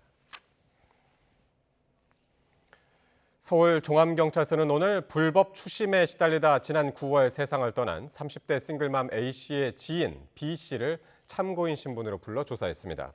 B씨는 A씨를 모욕하고 비방하는 내용이 담긴 사채업자들의 문자 등을 경찰에 제출한 것으로 전해졌습니다. A씨와 지인들을 불법 추심한 사채업자들을 추적하는 경찰은 확보한 증거 등을 바탕으로 이들에게 대부업법과 채권 추심법 위반 등의 혐의를 적용하는 방안을 검토하고 있습니다. 보일러와 냉난방기 등을 만드는 귀뚜라미가 부품 납품업체의 기술 자료를 중국 업체에 넘겼다가 공정거래위원회 제재와 함께 검찰 수사를 받게 됐습니다. 이승은 기자가 보도합니다. 귀뚜라미 홀딩스는 2020년 7월부터 이듬해 3월까지 보일러 센서를 납품하던 국내 업체에서 받은 기술 자료 32건을 중국 업체에 넘겼습니다. 납품업체를 이원하에 납품 단가를 내리게 하기 위해서라는 목적이 내부 문건에 담겨 있습니다. 보일러 센서는 난방수나 배기가스 온도, 불꽃의 파장 등을 감지하는 핵심 부품입니다. 결국 중국 업체는 센서 개발에 성공해 현재 수요의 절반을 채우고 있습니다. 귀뚜라미도 2022년 5월 냉방기 부품 납품업체의 기술 자료를 국내 경쟁업체에 넘겨 개발에 성공하게 했습니다. 귀뚜라미 측은 2012년부터 10년간 납품업체들에게 기술자료 46건을 제출받으면서도 목적이 무엇인지 등을 적은 기술자료 요구 서면도 주지 않았습니다. 공정거래위원회는 귀뚜라미 측이 기술 유용 행위를 금지한 하도급법을 위반했다고 보고 시정명령과 함께 과징금 9억 5,400만 원을 부과하기로 하고 검찰에 고발했습니다. 원가가 낮고 단가가 낮은 업체를 찾는 이런 활동들은 많이 하는데 이런 식으로 자기네가 이제 거래하고 있는 그 사업자의 기술 자료를 유출해서 다른 사업자한테 이거랑 똑같은 걸 만들어 달라라고 하는 게 일반적인 행위라고는 저희가 볼 수 없고. 중소기업 기술 보호를 위해 하도급 업체 기술 유용에 대한 정액과징금 상한은 지난해부터 20억 원으로 2배로 상향됐습니다. YTN 이승은입니다. 직원을 강제추행하고 회사 돈을 빼돌린 혐의 등을 받는 김용만 전 김간의 대표가 검찰 수사를 받게 됐습니다. 서울 성북경찰서는 지난주 강제추행 등의 혐의로 수사를 받아온 김 전 대표를 검찰에 송치했습니다. 김 전 대표는 지난해 9월 회사 회식 자리에서 술에 취한 여직원을 강제로 추행하고 성폭행을 시도한 혐의를 받고 있습니다. 또 지난해 9월 격리 담당 직원을 통해 회사 명의 계좌에서 수억 원을 빼내 자신을 대리하는 법무법인에 성범죄 합의금 명목으로 전달한 혐의도 받고 있습니다. 오늘 밤 9시 40분쯤 서울 종로구 서울지하철 4호선 동대문역 안에 있는 에스컬레이터에서 불이 났습니다. 많은 연기가 발생하면서 이용객들이 급히 대피했고 4호선 상하행선 열차 모두 동대문역을 무정차 통과하고 있습니다. 다행히 다친 사람은 없는 것으로 전해졌습니다. 현장에 있던 이용객들은 YTN과의 통화에서 역사 안에 많은 연기가 발생해 이용객들이 급히 개찰구 밖으로 대피했다고 당시 상황을 설명했습니다. 소방당국은 장비 20석대와 소방대원 101명을 현장에 투입했고 밤 10시 5분쯤 불길을 잡았습니다. 트럼프 당선인의 초고속 내각 인선 발표에 대해 충성심을 기준으로 한 인사라는 비판과 함께 부실 검증 논란이 일고 있습니다. 윤현숙 기자입니다. 불과 8일, 도널드 트럼프 미국 대통령 당선인이 장관급 내정자 12명을 발표하는 데 걸린 시간입니다. 같은 규모 인선에 평균 40일 가까이 걸린 조 바이든 현 대통령이나 버락 오바마 전 대통령에 비해 5배나 빠릅니다. 8년 전 당선 한 달 뒤에나 첫 번째 내각 인선이 발표됐던 트럼프 1기 때와 비교해도 엄청난 속도전입니다. 트럼프 당선인은 대선 이틀 만인 지난 7일 백악관 비서실장을 시작으로 참모와 내각 요직을 속속 충성파로만 채우고 있습니다. 이례적으로 빠른 속도에 워싱턴 정계에서는 즉흥적 내각 인선이라는 비판이 나오고 있습니다. 하마평에 오르지도 않다가 이동 중 기내에서 불과 2시간 만에 결정된 맥 게이츠 법무장관이 대표적 사례입니다. Part of the reason they can move so fast is they've got the easiest vetting process in the world right now, which is it consists of one question. Will you be absolutely loyal to Donald Trump? 부실 검증과 적격성 논란도 계속 불거지고 있습니다. 털시 게버드 국가정보국장 지명자는 러시아의 우호적인 과거 행적이 논란이 되고 있고 백신 반대를 외쳐온 로버트 케네디 주니어의 보건복지부 장관직 지명에도 의문이 제기됩니다. When we're confronted with nominations like Robert F. Kennedy Jr., are these the best individuals available to the incoming Trump administration? 폭스뉴스 앵커 출신 피트 헤그세스 국방부 장관 지명자가 성폭행 혐의로 자신을 신고한 여성에게 사건 비공개 대가로 합의금을 지급한 사실을 시인하면서 부실 검증 논란도 커지고 있습니다. YTN 윤현숙입니다. 트럼프 2기 정부 효율부의 수장으로 낙점된 일론 머스크 테슬라 최고 경영자가 국정 전반에 개입하면서 논란이 커지고 있습니다. 공동 대통령이란 비판까지 나왔습니다. 유투건 기자입니다. 머스크는 최근 소셜미디어에 차기 재무장관 후보로 거론되는 2명에 대한 평가를 올렸습니다.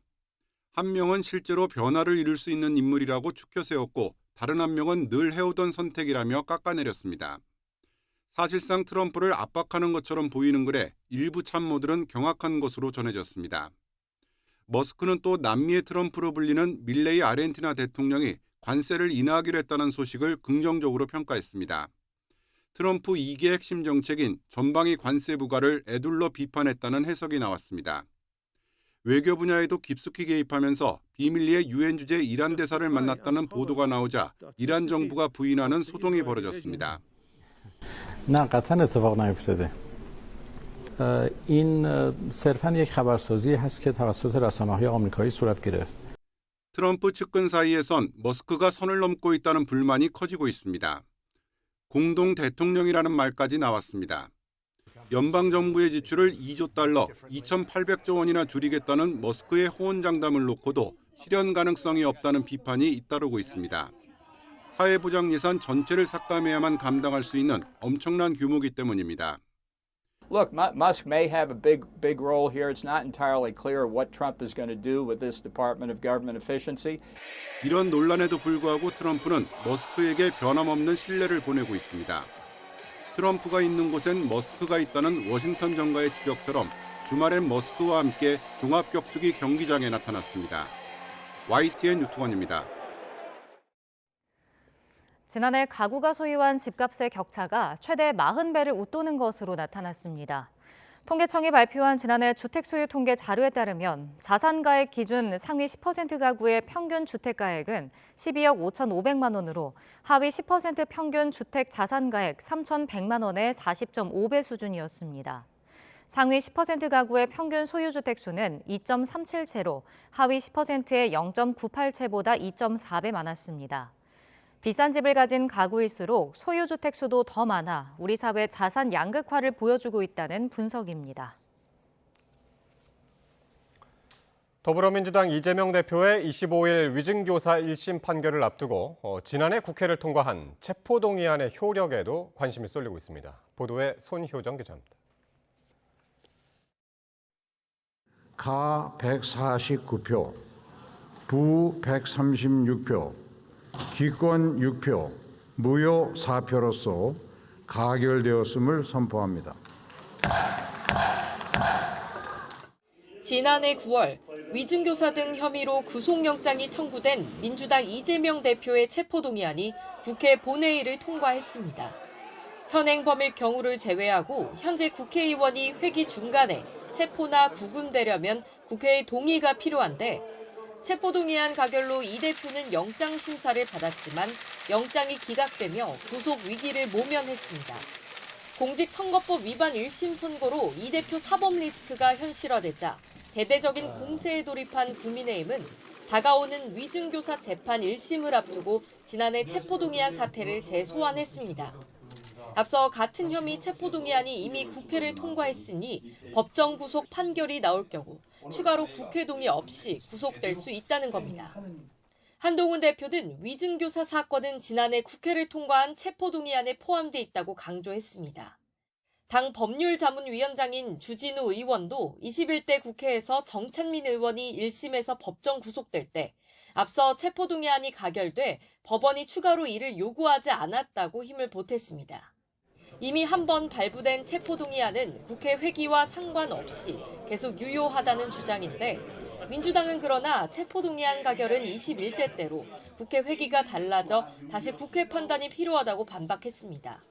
당 검찰독재대책위원회 소속 의원은 YTN과의 통화에서 지난 국회와 달리 22대 원 구성이 달라진 데다 구속영장이 기각돼 지금까지 효력이 있다고 볼 수 없다고 설명했습니다.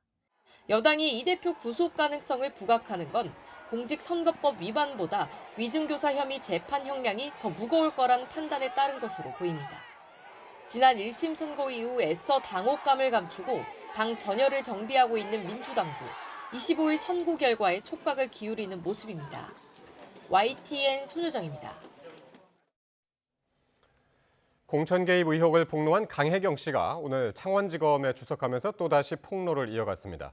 검찰은 서울에서 이첩한 대통령 부부의 공직선거법 위반 사건에 대해서도 조사에 착수할 예정입니다. 박종혁 기자입니다. 공천 개입 의혹 사건을 폭로한 강혜경 씨가 검찰청에 들어섭니다. 강 씨는 구속된 명태균 씨와 김영선 전 의원이 진실을 밝혀야 한다고 거듭 주장했습니다. 그러면서 지난 대선 때 후보였던 윤석열 대통령을 도와주면 예비 후보자 공천도 문제없다고 명 씨가 주장했다고 밝혔습니다. 공천을 받을 수 있다라고 명태균 씨가 말을 했다는데 말 그대로 대통령이 당선되게끔 도와주면은 공천에는 문제 없다. 예비 후보자 2명은 지난 지방선거에서 영남권 후보로 나왔던 인사로 명 씨 등과 함께 구속영장이 청구됐지만 기각됐습니다.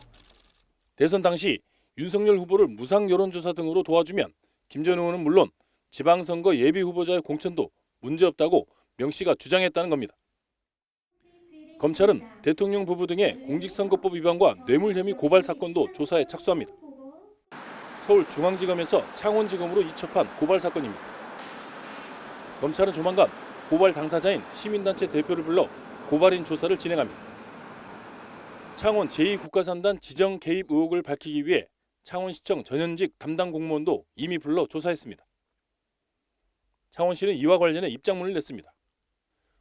홍남표 시장이 지난 2022년 말쯤 김 전 의원을 만나러 간 자리에서 명 씨를 우연히 만났고 명 씨의 의견을 듣기는 했다는 취지입니다. 하지만 방대한 산단의 콘텐츠를 고려할 때 전문성이 부족한 명 씨가 이른바 기획했다는 주장은 어불성설이라고 밝혔습니다. 구속된 명태균 씨는 건강 이유 등으로 구속적부심을 신청할 것으로 전해졌습니다. YTN 박종혁입니다.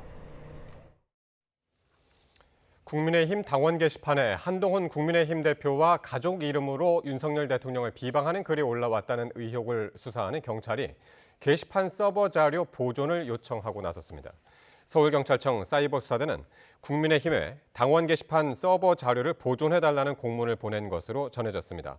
앞서 지난 11일 보수 성향 단체인 자유대한 호국단 측은 한 대표와 가족 이름으로 윤 대통령 부부를 비방하는 글을 올린 작성자들을 스토킹 처벌법 위반, 또 정보통신망법 위반 등의 혐의로 경찰에 고발했고 경찰은 이틀 뒤 고발인 조사를 진행했습니다. 국회 예산결산특별위원회의 내년도 예산안 감액 심사 첫날 여야는 용산가족공원과 서울 양평고속도로 예산을 놓고 공방을 벌였습니다. 여당은 용산공원 내부 어린이정원 부지의 토양 오염 논란은 잘못 알려진 것이고 위해성에 문제가 없다며 관련 사업 예산이 필요하다고 주장했지만 야당은 불안감이 여전하고 김건희 여사와 관련 있는 업체가 수의 계약을 따낸 의혹이 있다며 예산을 감액해야 한다고 반박했습니다. 또 여당은 양평고속도로 사업을 두고 김 여사 일가 특혜 의혹이 1년 내내 제기됐지만 증거는 아무것도 나오지 않았다며 정부 안대로 예산을 편성하자고 요구했습니다. 하지만 야당은 특혜 의혹이 없는 구간에 먼저 예산을 채워 사업을 진행하고 나머지는 의혹이 해소됐을 때 추진하는 게 옳다며 전액 삭감을 주장했습니다. 여야가 한 달 넘게 공석인 헌법재판관 후보자 3명을 오는 22일까지 추천하기로 합의했습니다. 하지만 특별감찰관 후보 추천과 또 최상병 순직 사건 국정조사에 대해서는 여전히 평행선을 달렸습니다. 나혜인 기자입니다.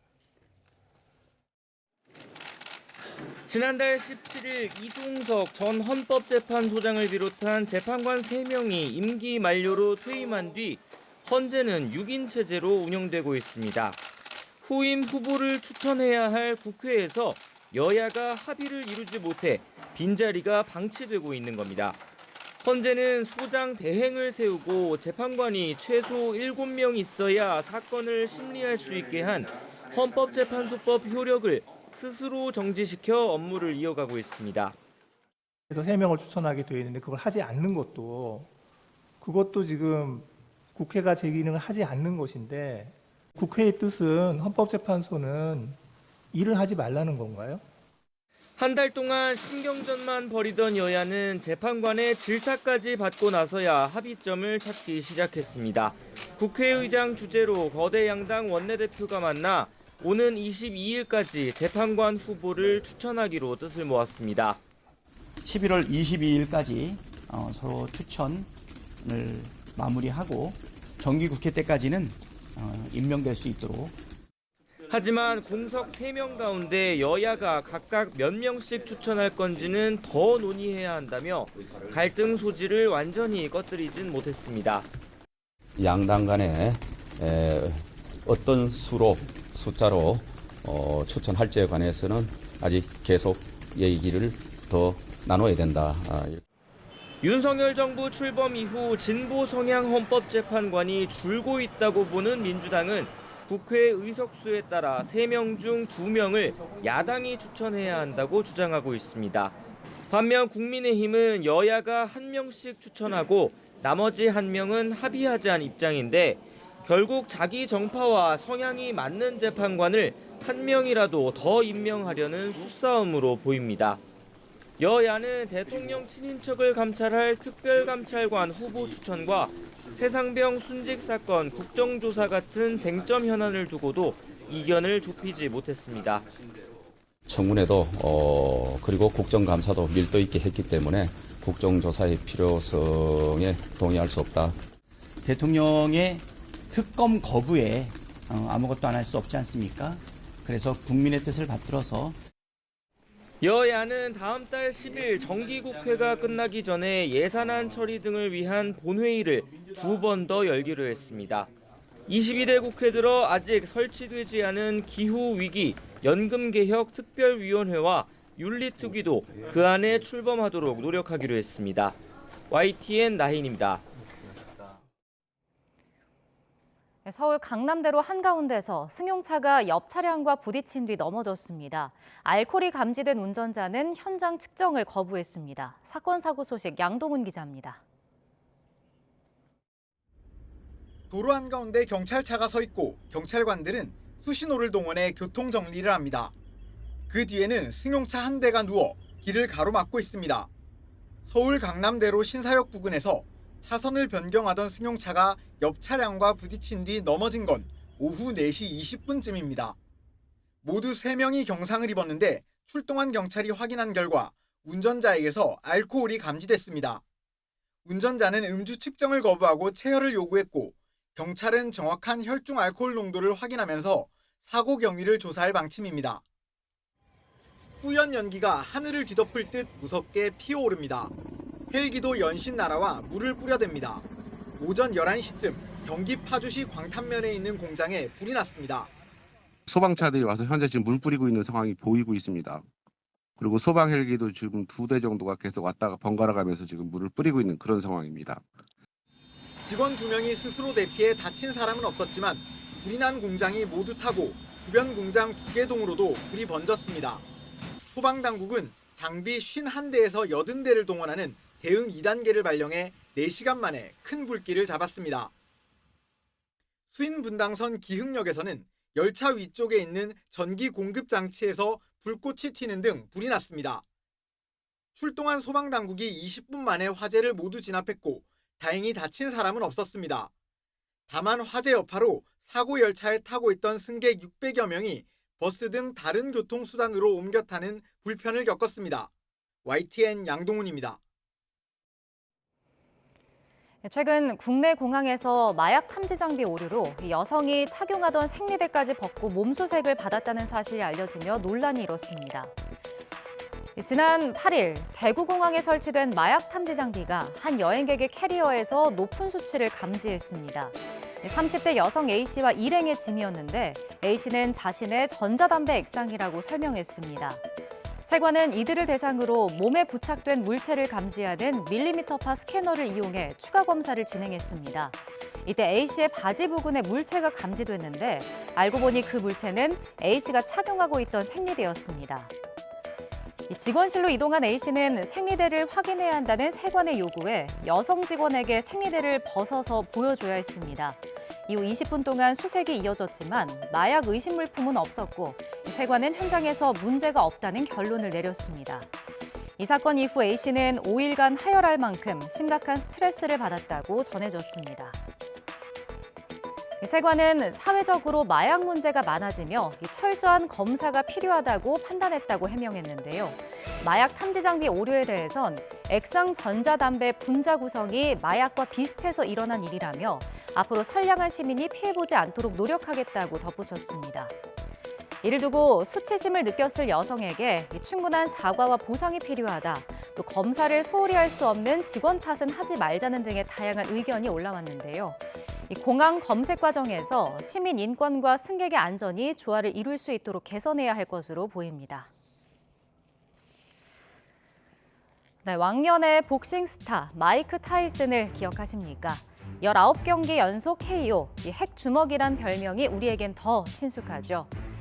환갑을 바라보는 58살 타이슨이 은퇴 19년 만에 아들뻘 복서와 한판 대결을 겨뤘습니다. 몸무게를 줄이고 근육도 만들면서 경기를 준비했습니다. 처음 얼굴을 맞대는 자리에서부터 상대 따귀를 때리는 모습은 전성기 모습 그대로였습니다. Talking's over. Why did you push him there? Mike Tyson, I thought that was a cute slap, buddy, but tomorrow you're gonna knock out. 네, 핵 주먹 복서도 세월 앞에서는 도리가 없었나 봅니다. 한 라운드당 2분씩 총 8라운드 동안 주먹을 날렸지만 결과는 0대 3이었고요. 만장일치 판정패로 끝났습니다. 경기는 졌지만 주머니는 두둑하게 챙겼습니다. 타이슨이 가져간 대전료는 2천만 달러로 우리 돈으로 278억 6천만 원 정도입니다. 주먹 한 방이 얼마인지 따져봤는데요.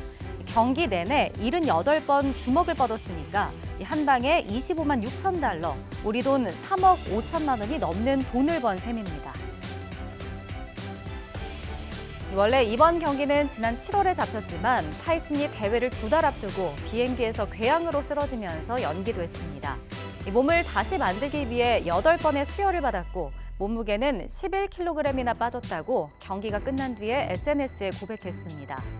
졌지만 승리했다며 마지막으로 링에 올랐던 것에 후회는 없다고 은퇴를 암시한 타이슨. 50승 7패 복싱의 신화는 전 세계 6천만 가구가 보는 앞에서 화려하게 끝났습니다. 네, 중국 동북지방에서 백두산 호랑이가 민가를 덮쳐 농민 1명을 물고 달아났습니다.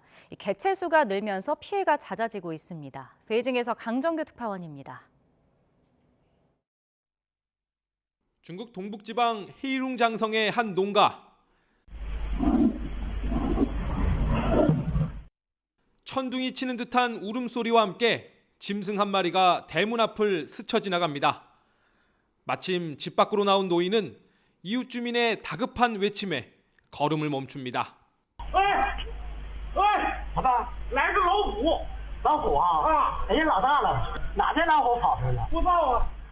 몸을 피하는 게 상책이지만 노인은 되려 호랑이를 구경하러 울타리를 열고 밖으로 나갑니다.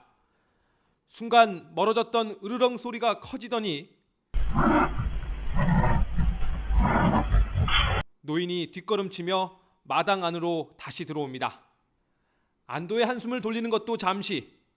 성난 호랑이가 철문을 덮치자 순식간에 떨어져 나가고 맙니다. 흥분한 호랑이가 다른 곳으로 내달렸기 망정이지 부서진 틈을 비집고 들어올 수도 있었던 아찔한 순간입니다. 실제 이 마을 주민 한 명은 끝내 호랑이의 습격을 피하지 못했습니다. 他衣服让他爪子给染废物了，完了我爸就搁这胳膊挡着，完了他就把这个狗都咬烂了，然后我家邻居车直接我们就上前车一样。 현지 당국은 즉각 대피령을 내리고 호랑이 포획에 나섰습니다. 앞서 2021년 4월에도 이 지역에서 호랑이가 농민을 공격한 뒤 10시간 만에 생포된 적이 있습니다. 그해 10월 해일웅장과 지린성 일대 14,000제곱킬로미터가 야생 백두산 호랑이 보호구역으로 지정됐습니다. 몇 년 사이 개체수가 70여 마리로 늘면서 굶주린 호랑이가 민가를 덮치는 일도 잦아지고 있습니다. 베이징에서 YTN 강정규입니다.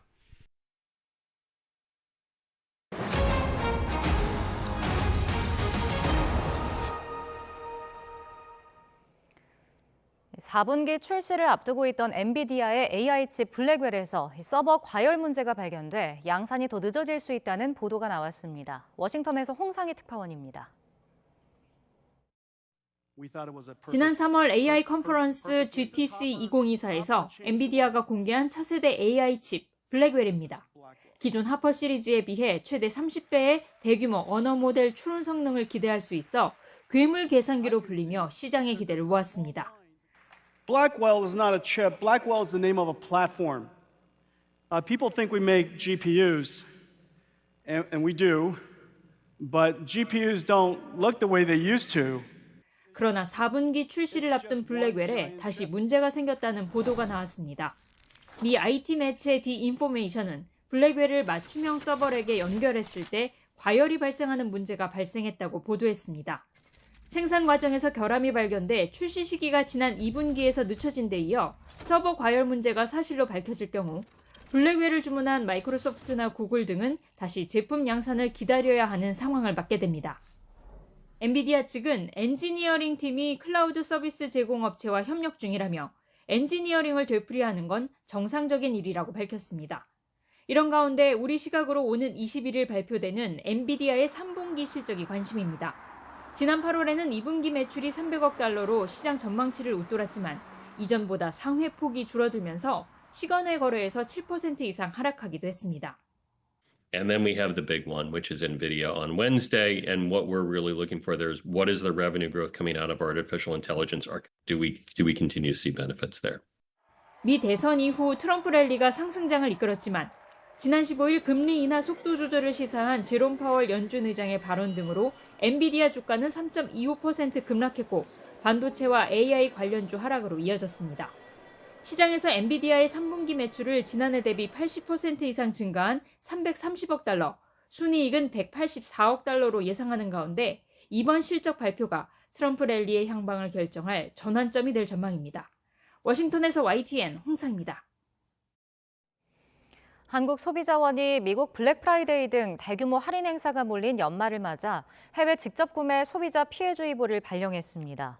지난 2021년부터 지난해까지 소비자원에 접수된 해외 직구 온라인 물품 구매 관련 상담은 29,800여 건으로 매년 증가 추세입니다.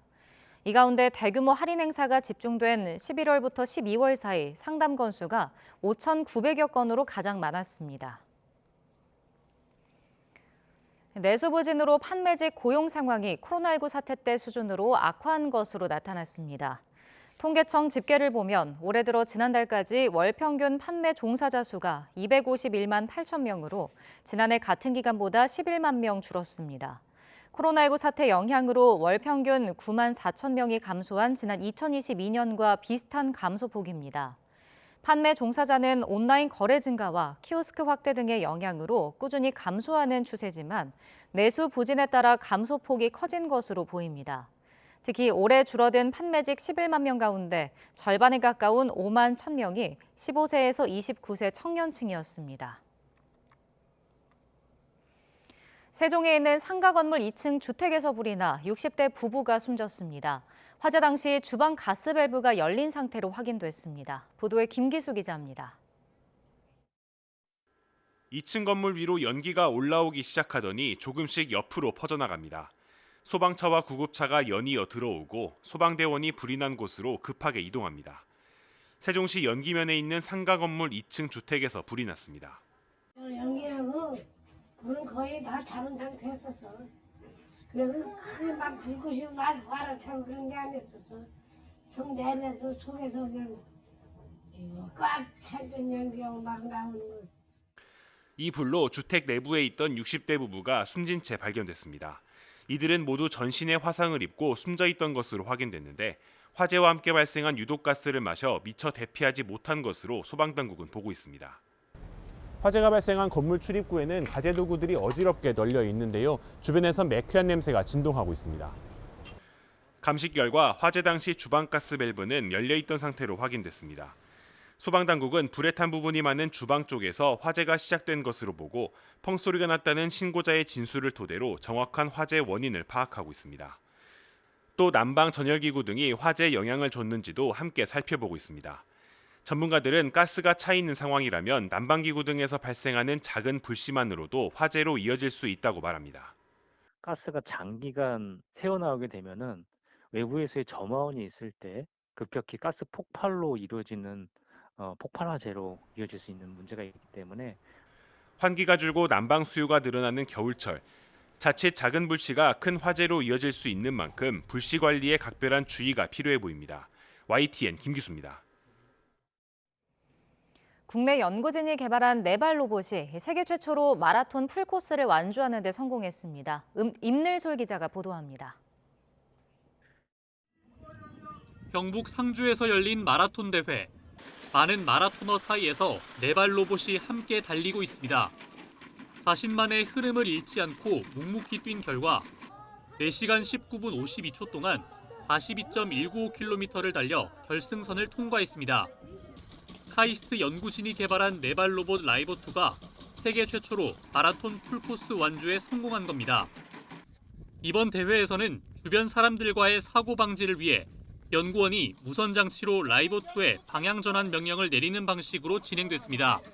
또 라이버2 관절에 달린 센서가 움직임을 감지해 전력 소모량을 최소화했고 이로 인해 언덕이 반복적으로 나오던 이번 마라톤 코스에서도 안정적으로 달렸습니다. 특히 내리막길에서 발생하는 운동 에너지를 배터리에 저장할 수 있도록 해 언덕에서도 끄떡없었습니다. 저희 연구실에서 개발했던 라이심이라는 물리 엔진을 사용해서 제어기를 개발해 사용하고 있습니다. 몸통에 바로 이제 열이 많이 나는 소자들을 부착을 했습니다. 그를 통해서 몸통으로 열이 빠져나감으로써 저희는 팬이 없는 사족보행 로봇을 설계하였습니다. 라이버2는 다리가 받는 힘과 관절 움직임 정보를 이용하기 때문에 모래사장이나 계단 등 지형 변화와 상관없이 안정적인 움직임이 가능합니다. 네발 로봇 라이버2는 짐을 싣고 계단을 오르내릴 수 있어 엘리베이터가 없는 곳에도 편리하게 물건을 전달할 수 있습니다.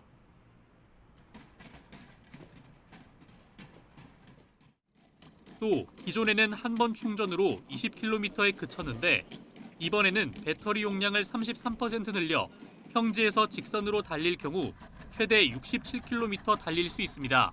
이제 배터리 용량은 저희가 기존에 550Wh에서 이제 1400Wh까지 늘렸는데요. 기존에는 한 3, 4km 정도 작업이 가능했다라고 하면은 저희는 20km 정도 먼 곳에도 로봇을 보내서 작업을 하고.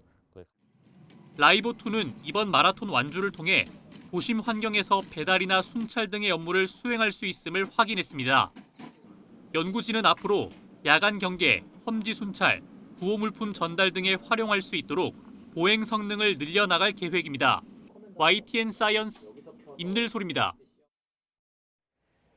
경찰이 전동 킥보드 같은 이른바 개인형 이동장치 전용 운전면허를 만드는 방안을 다시 추진합니다. 경찰청은 설문조사와 관계기관 협의를 거쳐 내년 1월까지 전용 면허 대책안을 도출할 계획이라고 밝혔습니다. 경찰은 이미 2021년과 2023년 두 차례 도로교통연구공단에 연구 용역을 의뢰해 제도 개선안을 마련해왔지만 국회 문턱을 넘지 못했습니다.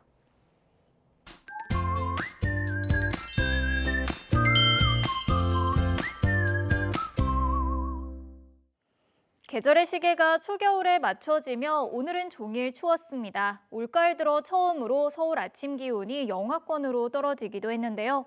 내일도 서울 아침 기온은 0도에 머물며 춥겠고요. 낮에도 종일 쌀쌀하겠습니다. 갑자기 추워진 날씨에 감기 걸리기 쉬우니까요. 따뜻한 옷차림으로 보온에 신경 써주셔야겠습니다. 영하권 추위 속에 내륙 곳곳에는 서리가 내리거나 물이 어는 곳이 있겠고요. 제주도에는 낮부터 가끔 비가 내리겠습니다.